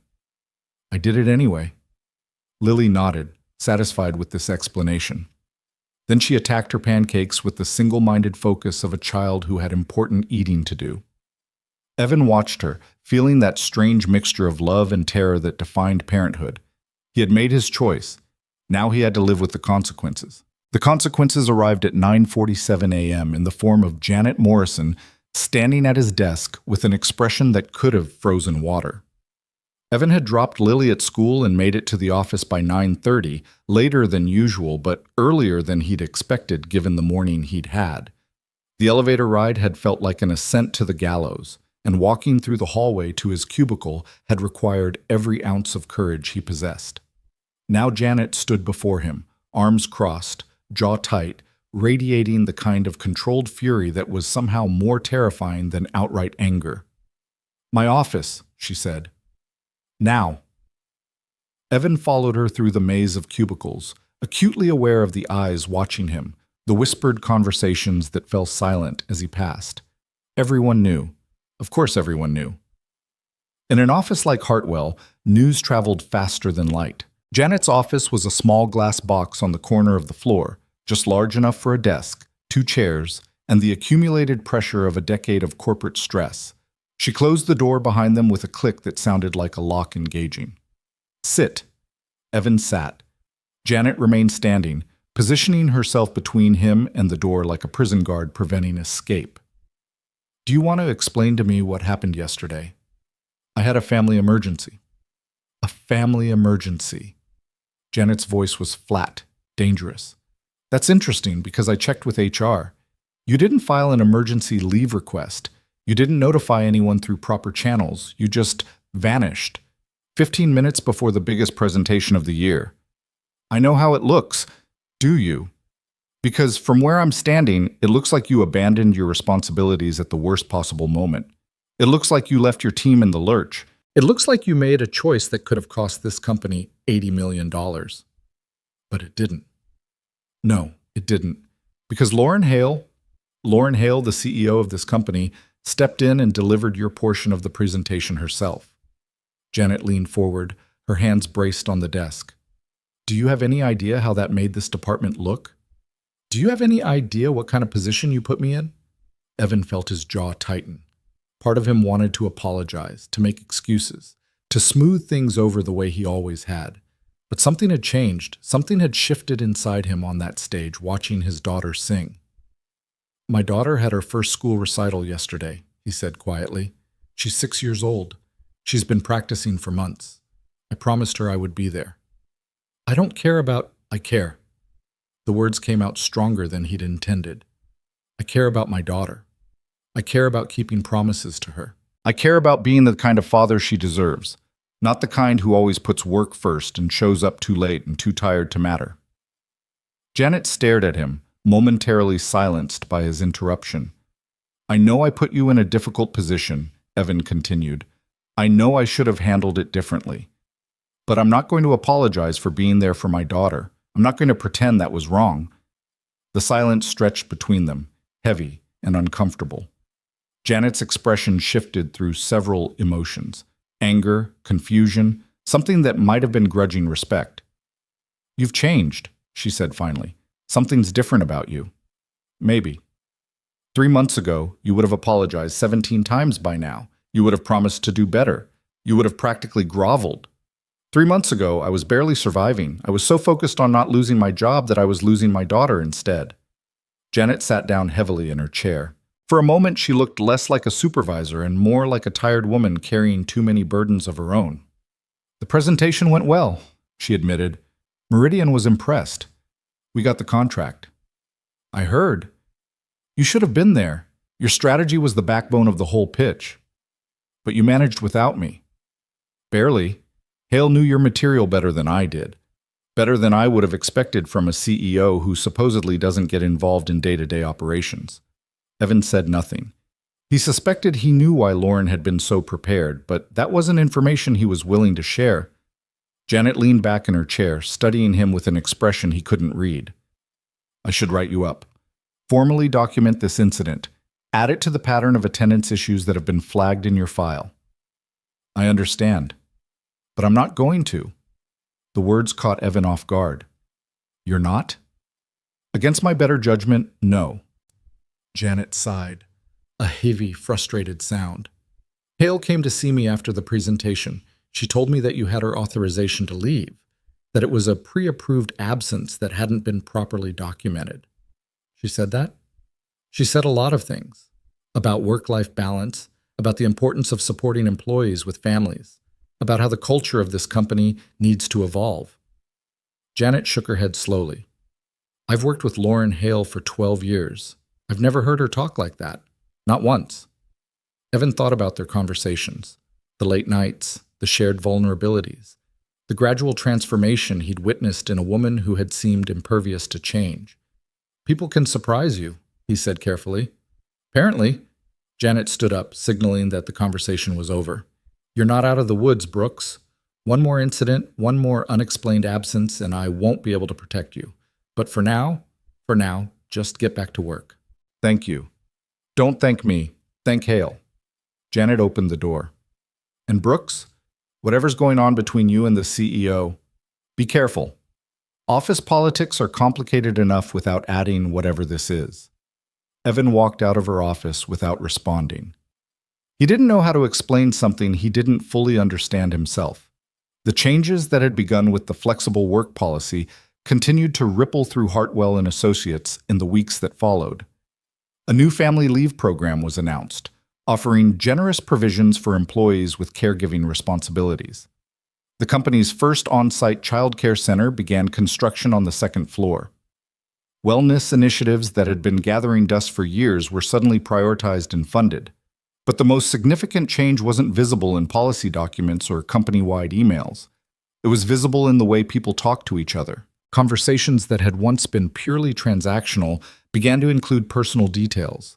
Colleagues who had worked side by side for years without knowing anything about each other's lives started sharing stories about their kids, their parents, their struggles and triumphs outside the office walls. It was as if Lauren Hale's transformation had given everyone permission to be human. Evan noticed it first in the break room, where a group of junior employees were actually laughing together instead of silently checking their phones. He noticed it in meetings, where people felt comfortable asking for schedule accommodations without the fear of being labeled uncommitted. He noticed it in the way Janet, strict, uncompromising Janet, had started keeping photos of her grandchildren on her desk. "It's weird, right?" Marcus appeared at Evan's cubicle one afternoon, coffee in hand. "The whole vibe has changed. People are actually nice to each other." "Is that weird?" "At Hartwell?" "Yes, extremely weird." Marcus lowered his voice. "There's a theory going around that Hale is dying, that she got some terminal diagnosis and decided to make amends before she goes." "That's morbid. That's Hartwell. We're not used to good things happening without a catch." Evan thought about Lauren's tears that morning in her office, about the grief she'd carried for 3 years, the loneliness that had become her armor, the walls she'd built to protect herself from further pain. Maybe there's no catch, he said. Maybe she just decided to do things differently. People don't just decide to change. Not people like her. Not after all these years. Sometimes they do. Sometimes they meet someone who shows them a different way of living. Someone who reminds them what matters. Marcus gave him an odd look.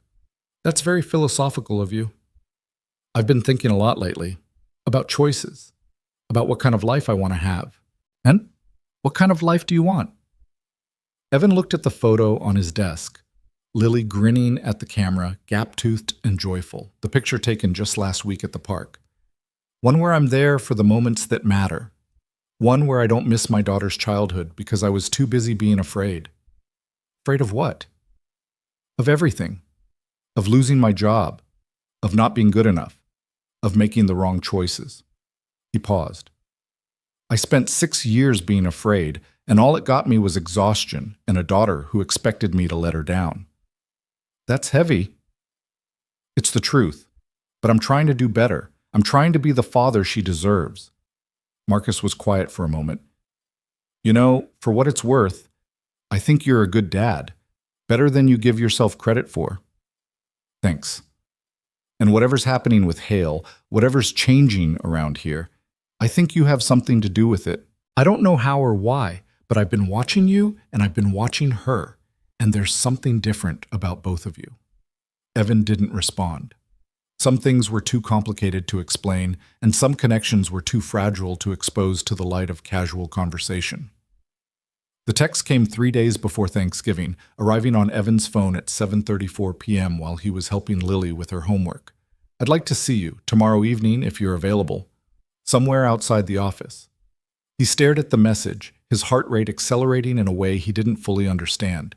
In all the months since that first accidental encounter, their interactions had remained within certain boundaries. The office, late nights, the safe framework of professional context. This was different. This was deliberate.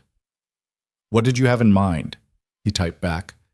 There's a cafe on Thompson Street. Quiet, private. 7 o'clock? Evan thought about Lily, about bedtime routines and parental responsibilities. Then he thought about the woman who had given him permission to choose his daughter, who had saved his career when she didn't have to, who had changed an entire company's culture because of conversations they'd had in empty offices late at night. I'll be there. He spent the next 24 hours in a state of nervous anticipation that felt utterly inappropriate for a meeting with his boss. He told himself it was professional anxiety, natural concern about what a CEO might want to discuss outside of work hours. He told himself there was nothing unusual about the situation. He was lying to himself, and he knew it. At 6:45 p.m. the following evening, Evan stood outside the cafe on Thompson Street, his breath forming small clouds in the cold November air. The place was exactly as Lauren had described, quiet, tucked away on a side street that tourists never found, the kind of establishment that survived on regulars and word of mouth. He pushed through the door and scanned the room. She was already there, seated at a corner table with her back to the wall, a position that allowed her to see everyone who entered while remaining partially hidden from casual observation. She wasn't wearing her usual armor. No power suit, no perfect hair, no impenetrable CEO mask. Instead, she wore a simple sweater and jeans, her hair loose around her shoulders, and when she looked up and saw him, she smiled. Not the professional smile he'd seen in meetings, not the controlled expression of someone managing her image, a real smile, warm and slightly uncertain, the smile of a woman who wasn't entirely sure what she was doing here. Evan made his way to her table and sat down across from her. For a moment, neither of them spoke. "Thank you for coming," Lauren said finally. "I wasn't sure you would. I wasn't sure I should. But you came anyway." "I did." A waiter appeared, took their coffee orders, and disappeared again with the professional discretion of someone who understood that this table required privacy. "I wanted to thank you," Lauren said when they were alone again. "Properly. For everything." "You don't have to thank me. If anything, I should be thanking you. You saved my job. You covered for me with Janet. I'm not talking about that." She leaned forward, her hands wrapped around the coffee cup that had been waiting for her when he arrived. "I'm talking about everything else. The conversations, the honesty." The way you looked at me that morning in my office and didn't run away. I did run away. You told me to get out, and I ran. But you came back. You talked to me. You told me about your daughter and your wife and what it means to have a life that matters. Her voice softened. Do you have any idea what that meant to me? I think I'm starting to understand. I've spent 15 years building walls. 15 years convincing myself that isolation was strength and vulnerability was weakness. And then you walked through a door at the worst possible moment and saw me at my worst. And instead of using it against me, she trailed off, searching for words. You just saw me, the real me. And you didn't look away. Why would I look away? Because everyone else does. Because showing weakness in my position is dangerous. Because I've spent my entire career making sure no one ever sees behind the mask. Evan thought about his own masks. The cheerful employee, the dedicated worker, the man who was holding everything together when everything was falling apart. Maybe the mask is more exhausting than the truth, he said quietly. It is. I know that now. Lauren looked down at her coffee. These past few months, watching you with your daughter, seeing the way you prioritize her, even when it cost you, it's made me realize how much I've missed, how much I've sacrificed for things that turned out not to matter. It's not too late. That's what you said before, in your text. I meant it. I know. She looked up, and her eyes held something vulnerable and hopeful and deeply uncertain. That's why I asked you here, because I believe you. Because talking to you is the first time in 3 years I've felt like maybe things could be different, like maybe I don't have to spend the rest of my life alone. The words hung in the air between them, heavy with implications neither of them was quite ready to address directly. What do you want, Lauren? Evan asked softly. From me. From this. What are you hoping for? She was quiet for a long moment. When she spoke, her voice was barely above a whisper. I don't know. I know that I think about you more than I should. I know that our conversations are the best part of my week. I know that when I saw you at your daughter's recital, looking at her like she was the center of the universe, something inside me ached for a life I never let myself have. That's not an answer. No, it's not. She smiled ruefully. I'm not very good at this, at being honest about what I want. I've spent so long wanting only things I could control, career success, financial security, professional respect, wanting something I can't control, wanting someone. That's terrifying. It's terrifying for me too. You? You're the one who has it figured out. You have your daughter, your priorities, your clear sense of what matters. Evan shook his head slowly. I don't have anything figured out. I'm barely surviving most days. I'm exhausted and overwhelmed and constantly afraid that I'm not doing enough, being enough, giving Lily the childhood she deserves. But you show up. Every day you show up. Showing up is the easy part. The hard part is everything else. They sat in silence, two people on the edge of something neither of them fully understood. The cafe hummed quietly around them. Soft music, murmured conversations, the gentle clink of cups and saucers. I don't know what this is, Lauren said finally. I don't know what we're doing or where it leads, but I know that I don't want to stop. I don't want to go back to who I was before that morning. I don't want to be alone anymore. You're not alone. You haven't been alone for months. No. She reached across the table and took his hand, a gesture so simple and so profound that it made his breath catch. I haven't. Evan looked at their joined hands, at this woman who had been his boss and his adversary and his unlikely confidant. He thought about Sarah, about the love they'd shared and the life they'd built, and the grief that had nearly destroyed him. He thought about Lily, about the responsibility he carried and the choices he had to make. And he thought about the future, uncertain and terrifying and somehow, impossibly, full of hope.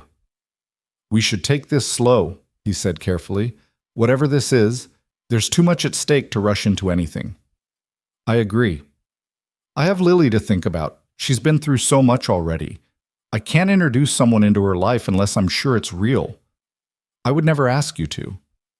And there's the work situation, the power imbalance, the way people would talk if they knew the CEO was. He stopped himself. Whatever this is. I know. Lauren squeezed his hand gently. I'm not asking for anything you're not ready to give. I'm just asking for this.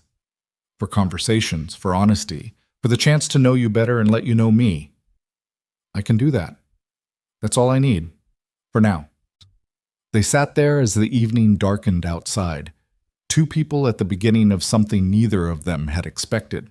The cafe grew quieter as the dinner crowd thinned. The coffee grew cold in their cups, but neither of them moved to leave. Evan walked home that night through streets that felt different somehow, the same brownstones and storefronts he passed every day, but illuminated now by something he couldn't name. Hope, maybe. Or possibility.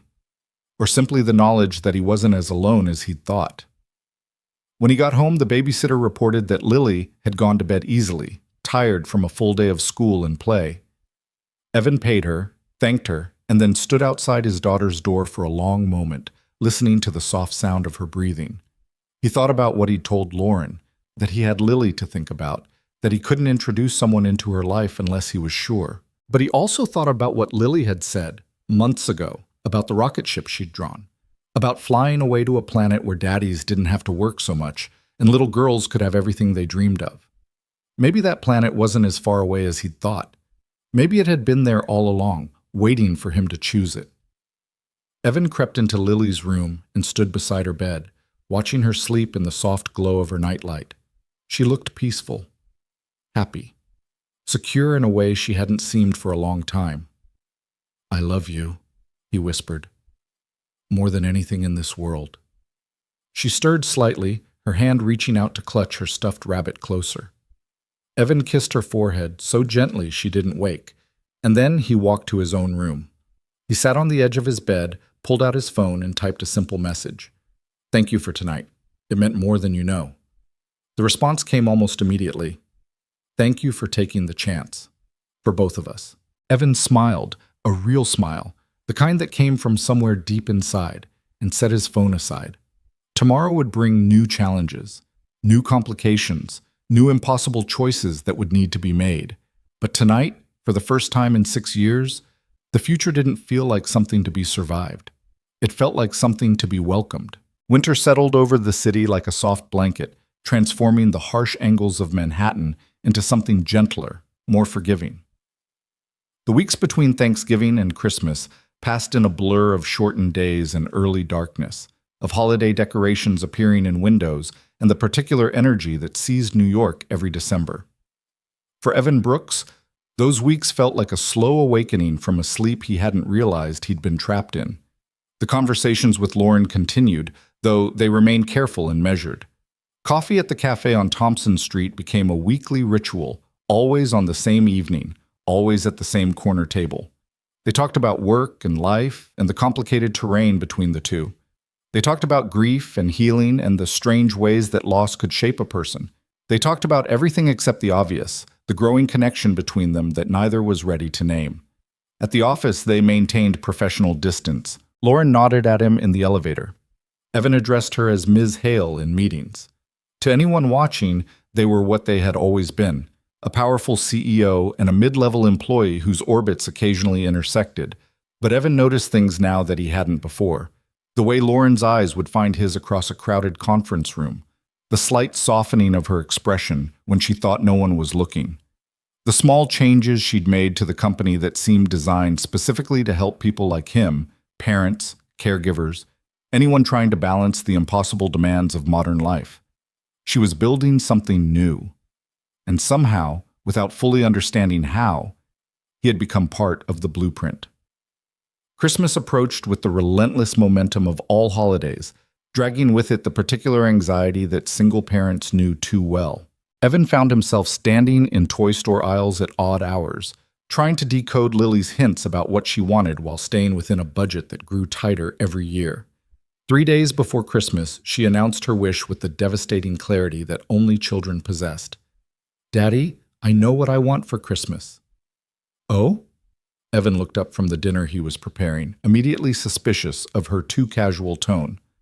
"And what's that?" "I want you to not work so much. I want you to be happy."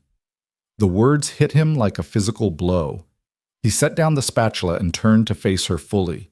Lily, you're always tired, you're always worried. She was sitting at the kitchen table, her homework spread before her, but her eyes were fixed on him with an intensity that seemed far too old for 7 years. Her birthday had passed in November, marked by a small party that Lauren had secretly arranged to have catered by the company kitchen staff. I want you to smile like you used to, before. Before what? Before everything got so hard. Evan crossed the kitchen and knelt beside her chair, bringing himself to her eye level. Baby, things aren't as hard as they used to be. I'm home more now. We spend more time together. Aren't things better? Yes, but you're still sad sometimes, when you think I'm not looking. Lily reached out and touched his face with her small hand. I see you, Daddy. I always see you. The words cracked something open in his chest. He pulled her into a hug, holding her tight against him, breathing in the familiar scent of her strawberry shampoo. I'm trying, he whispered. I'm trying so hard to be happy. I know. That's why I'm asking Santa for help. Santa can't fix everything, sweetheart. That's what you think. Lily pulled back and gave him a look of supreme confidence. Santa can do anything. Miss Patterson says so. Evan laughed despite himself. Miss Patterson is very wise. She says the best presents aren't things. They're people and moments and love. She said all that? She was talking about the meaning of Christmas. I paid attention because you always say I need to be a better listener. You're an excellent listener when you want to be. Lily grinned. I know. That night, after Lily was asleep, Evan sat in the living room with only the Christmas tree lights for illumination. The tree was small, all they could fit in their apartment, but Lily had insisted on decorating every inch of it with handmade ornaments and strings of popcorn that were already beginning to droop. He thought about her words, about happiness and trying and being seen. She was right. He was trying, and things were better than they had been. But there was still a wall somewhere inside him, a barrier he'd built years ago to protect himself from hoping too much, wanting too much, risking too much. Lauren had started to dismantle that wall. Their conversations, their connection, the way she looked at him like he mattered, it had all begun to chip away at the defenses he'd constructed. But he was still afraid, still waiting for the other shoe to drop, still convinced on some deep level that happiness was temporary and loss was inevitable. His phone buzzed with a text message. Are you awake? Lauren. Even though he'd added her to his contacts now, he still felt a small thrill every time her name appeared on his screen, just sitting here thinking. About what? The meaning of Christmas. Apparently Miss Patterson has been philosophizing to the first grade class. The first grade teacher? What did she say? That the best presents aren't things, they're people and moments and love. There was a long pause before the next message arrived. She sounds like a wise woman. My daughter thinks so. She informed me that she's asking Santa for me to be happy. That's beautiful, Evan. It made me realize something. What? Evan stared at the blinking cursor for a long moment, gathering the courage to type words he'd been afraid to say. That I've been so focused on surviving that I forgot to actually live. That I've been protecting myself from loss by not letting myself hope for anything. That I've been keeping everyone at arm's length because it's safer than risking another heartbreak. The response came quickly. I understand that. More than you know. I know you do. That's why I can say it to you. Another pause. Then, what do you want for Christmas, Evan? He thought about the question, about all the practical things he could ask for. A raise, a bigger apartment, more time, less stress. And then he thought about what he actually wanted. What he'd been afraid to admit even to himself. I want to stop being afraid. I want to let myself be happy without waiting for something bad to happen. I want to believe that it's possible to have a life that includes love and joy and hope. Is that so much to ask? It feels like asking for the moon. Maybe you deserve the moon. Evan smiled in the darkness of his living room, surrounded by the soft glow of Christmas lights. Maybe we both do. Christmas Eve arrived cold and clear, with the kind of winter sky that made the city look like it was wrapped in silver. Evan had taken the day off, an actual day off, with no emails, no work calls, no laptop open on the kitchen table, and spent it entirely with Lily. They baked cookies that turned out slightly burnt on the bottom but delicious anyway. They watched 3 holiday movies in a row, wrapped in blankets on the couch. They made hot chocolate with too many marshmallows and didn't clean up the kitchen until evening. It was perfect. It was ordinary and messy and unremarkable, and it was perfect. At 7 o'clock, as Evan was contemplating the complex logistics of assembling Lily's main present, a dollhouse that came with approximately 17,000 pieces, his phone rang. Lauren's name on the screen. Hello? Hi. Her voice sounded different somehow, softer, more vulnerable. I'm sorry to call. I know it's Christmas Eve, and you're with Lily. It's okay. What's wrong? A long silence. Then, nothing's wrong. I was sitting here in this apartment, and it's so quiet, and I kept thinking about what you said, about people and moments and love. Lauren, I don't want to be alone tonight. The words came out in a rush, as if she'd been holding them back and couldn't anymore. I know that's selfish.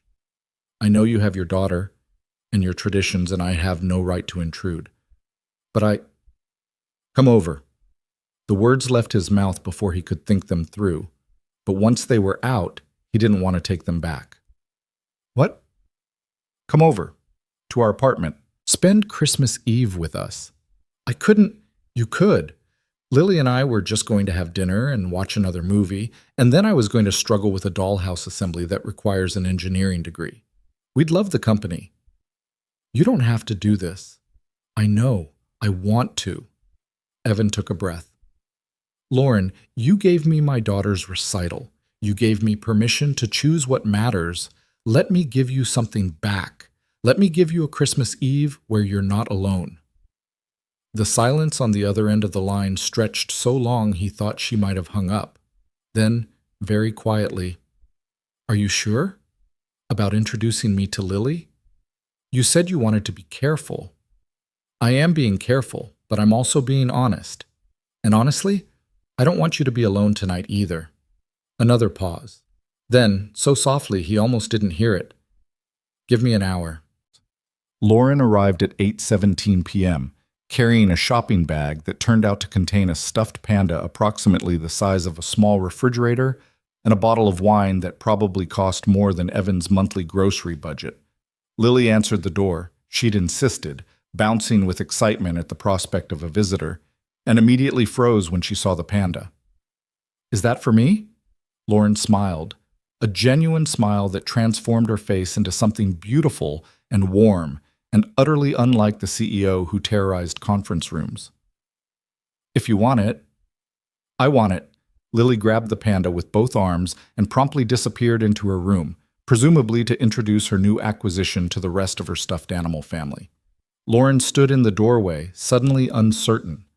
She was dressed simply, jeans and a sweater, her hair loose, no trace of the professional armor she usually wore. She looked younger somehow, more real. Come in, Evan said, stepping aside. Sorry about the mess. We've been cooking. It smells wonderful. Burnt cookies. They're a Christmas Eve tradition now. Accidentally, but still. Lauren stepped into the apartment, her eyes sweeping across the small space, the modest furniture, the drooping popcorn strings on the tree, the pile of cookie cutters still sitting in the sink. Evan felt suddenly self-conscious about all of it, about the gap between his world and hers. I love it, she said quietly. You don't have to. I mean it. She turned to face him. This is what a home looks like. This is what I never had. Before he could respond, Lily came racing back into the room, the giant panda dragging behind her. I named him Mr. Whiskers, she announced. Even though he doesn't have whiskers, pandas don't have whiskers, do they? I don't think so, Lauren said, crouching down to Lily's level. But Mr. Whiskers is an excellent name anyway. Do you want to see my room? I have 17 stuffed animals now. Mr. Whiskers makes 18. Lauren looked up at Evan, a question in her eyes. He nodded. I would love to see your room. Lily grabbed Lauren's hand and pulled her down the hallway, chattering about each of her stuffed animals' names and personalities and complicated social dynamics. Evan watched them go, his heart doing something complicated in his chest. This was a risk. He knew it was a risk. Introducing Lauren to Lily, letting her into their world, showing her the ordinary mess of their ordinary life, it could end badly. It could hurt both of them, but it could also be the beginning of something real, something worth fighting for. The evening unfolded with a naturalness that surprised him. They ate dinner together at the tiny kitchen table, the three of them crowded around a space meant for two. Lily dominated the conversation with stories about school and her friends and the complex drama of first-grade politics. Lauren listened with genuine interest, asking questions, laughing at Lily's jokes, treating her like a person worth knowing. After dinner, they moved to the couch for the promised movie, Lily's choice, which meant an animated film about a princess and her magical adventures. Lauren sat at one end of the couch, Lily at the other, with Evan in the middle trying to pretend his heart wasn't racing at the proximity. Halfway through the movie, Lily's eyes started to droop.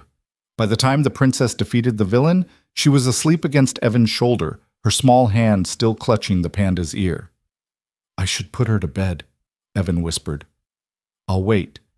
He carried Lily to her room, tucked her in with the panda beside her, and stood there for a moment watching her sleep. She looked peaceful, happy, like a child who felt safe in the world. When he returned to the living room, Lauren was standing by the window, looking out at the city lights. "Thank you," she said without turning around, "for tonight, for letting me be part of this." "Thank you for coming." She turned to face him then, and in her eyes he saw something that made his breath catch, hope and fear and longing and uncertainty, all mixed together in an expression that mirrored everything he'd been feeling for months. "Evan, I need to tell you something. Okay? These past few months, what's been happening between us, it's changed everything for me. The way I think about my life, my work, my future. I look at you and your daughter, and I see what I've been missing, what I've been denying myself." "Lauren, let me finish, please." She took a breath. "I spent 15 years building walls, convincing myself that power and success were all that mattered. And then David died, and I realized that all my walls hadn't protected me from anything. I was just as vulnerable, just as broken, just as alone as everyone else." "You're not alone anymore." "No." She stepped closer to him. "I'm not. And that terrifies me, because caring about someone means they can hurt you. It means they can leave. It means opening yourself up to a loss that could destroy you. I know, believe me, I know. But here's what I've realized." She was close enough now that he could see the slight tremble in her lower lip, the vulnerability she was fighting to express. "Being alone doesn't protect you either. It just means you suffer without anyone to help carry the weight. It means you grieve without anyone to hold you. It means you survive without ever really living." Evan thought about Sarah, about the years since her death, the way he'd closed himself off, the walls he'd built that were so similar to Lauren's. Two people, armored against the world, who had somehow found each other in the wreckage of their separate griefs. "I don't know what we're doing," he said honestly. "I don't know where this leads or how it works or what happens next. There are so many complications. Work, Lily, the fact that you're my boss. I know. But I know that I don't want to stop. I don't want to go back to who I was before that morning in your office. I don't want to spend the rest of my life protecting myself from something that might be wonderful." Lauren reached up and touched his face, her fingers gentle against his cheek. "Then let's not stop. Let's figure it out as we go. Let's be messy and complicated and make mistakes, as long as we make them together." "That's a lot to ask." "I know, but I'm asking anyway." Her voice dropped to barely above a whisper. "I'm asking because you're the first person in years who's made me feel like I might be worth the trouble. Like I might be capable of being more than the cold, distant woman everyone fears. You were always more than that. You just forgot. Maybe. Or maybe I needed someone to remind me." They stood there in the soft glow of Christmas lights, two people on the edge of something terrifying and beautiful. The city hummed outside the window. The world continued to spin. And then, slowly, giving her every chance to pull away, Evan leaned in and kissed her. It was soft, tentative. The kiss of two people who had both been hurt before and were taking the biggest risk of their lives. But beneath the caution, there was something else. Warmth, connection, the unmistakable spark of two souls recognizing each other. When they finally pulled apart, Lauren was smiling, really smiling, without reservation or defense. "Merry Christmas," she whispered. "Merry Christmas." They stood together by the window, watching the snow begin to fall over the city, and for the first time in years, the future felt like a gift rather than a burden. The months that followed were not easy. There were complications. Of course, there were complications. The whispers at the office when people began to notice the change in their relationship. The awkward conversations with HR about disclosure policies and professional boundaries. The careful, gradual process of introducing Lauren into Lily's life in a way that felt natural rather than forced. There were setbacks too. Moments when old fears resurged and old walls threatened to rebuild themselves. Arguments about work-life balance and priorities in the fundamentally different worlds they came from. Nights when Evan wondered if he was making a terrible mistake. And mornings when Lauren retreated into her professional armor because vulnerability still felt dangerous. But through it all, they kept talking, kept being honest, kept choosing each other, again and again, even when it would have been easier to retreat. Spring arrived with its promise of renewal, and with it came changes that would have seemed impossible a year before. Hartwell and Associates continued its transformation. The on-site childcare center opened to rave reviews from working parents. Flexible work policies became the norm rather than the exception. The culture that had once been defined by fear and ruthless competition evolved into something more human, more sustainable, more alive. Evan's role at the company changed too. His talent for understanding audiences and crafting messages hadn't gone unnoticed, and by March, he'd been promoted to a position that gave him both more responsibility and more flexibility. He was still busy. He would always be busy, but the crushing pressure had eased. Most importantly, he was no longer afraid. Not of losing his job, not of being seen as uncommitted, not of the 1,000 small catastrophes that had once consumed his every waking thought. He had learned, finally, that the worst things that could happen rarely did, and that even when they did, they could be survived. Lauren had taught him that. Or maybe he had taught her. Or maybe they had taught each other. Two broken people discovering that their jagged edges fit together in ways neither had expected. On a warm evening in early May, exactly 1 year after the morning that had changed everything, Evan found himself standing in his kitchen, preparing dinner for 3.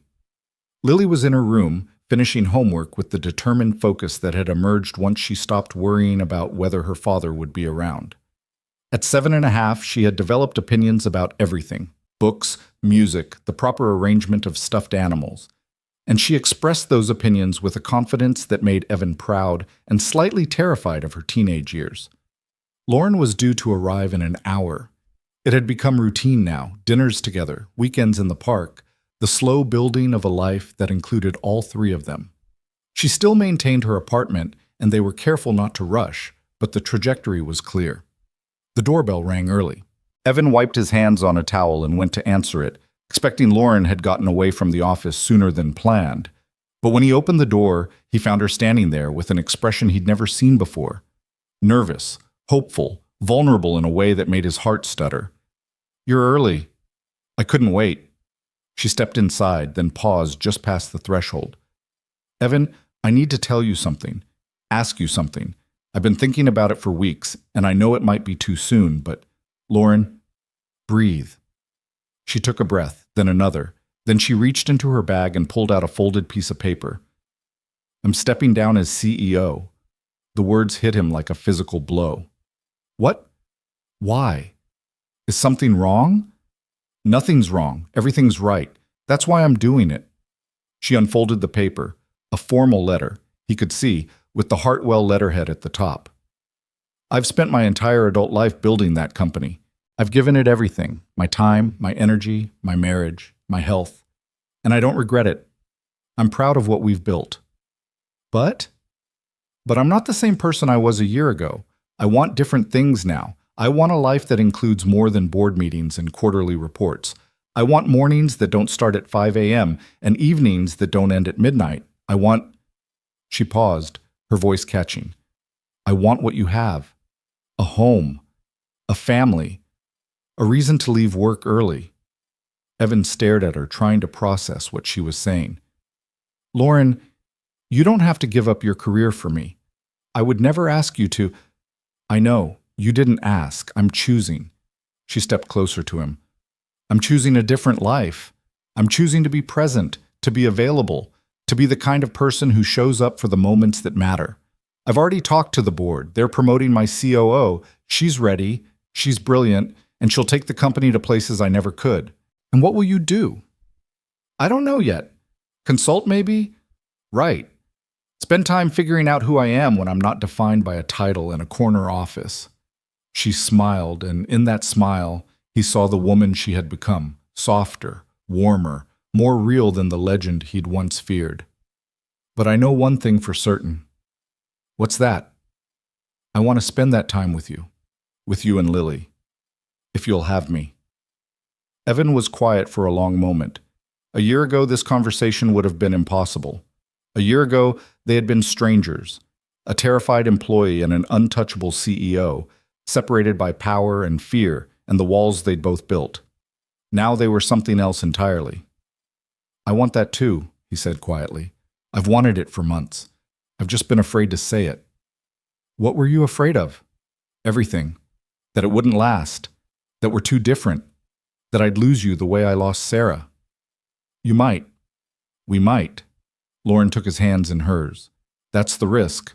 That's always the risk. But I've decided that the possibility of something beautiful is worth the fear of something painful. I've decided that I'd rather have a few years of genuine happiness than a lifetime of safe loneliness. When did you become so wise? I had a good teacher. She squeezed his hands. A single father who showed me what it meant to choose love over fear, to show up even when it was hard, to be brave. I'm not brave. You're the bravest person I know. Before Evan could respond, a small voice interrupted from the hallway. Daddy, is that Lauren? They turned to find Lily standing there in her pajamas, having apparently decided that homework was less interesting than eavesdropping on adult conversations. Hey, sweetheart. Yes, Lauren came early for dinner? I heard you talking. Lily's expression was serious, her eyes moving between them with an intensity that suggested she'd understood more than a 7-year-old should. Are you happy, Daddy? The question, the same question she'd asked at Christmas, the same wish she'd made to Santa, echoed through the small apartment.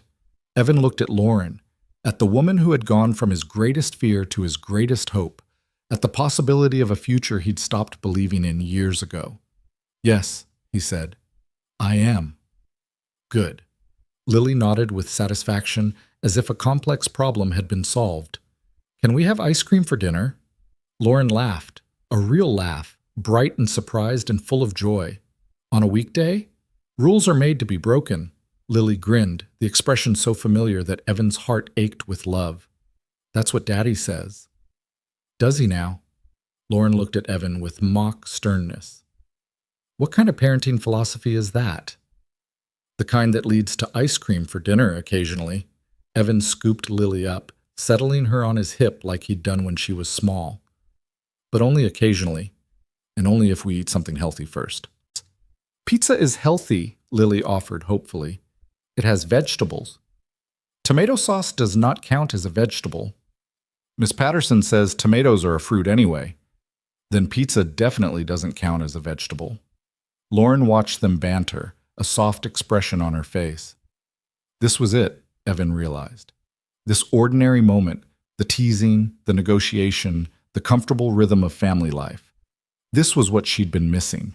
This was what she'd given up years ago for a corner office and a title.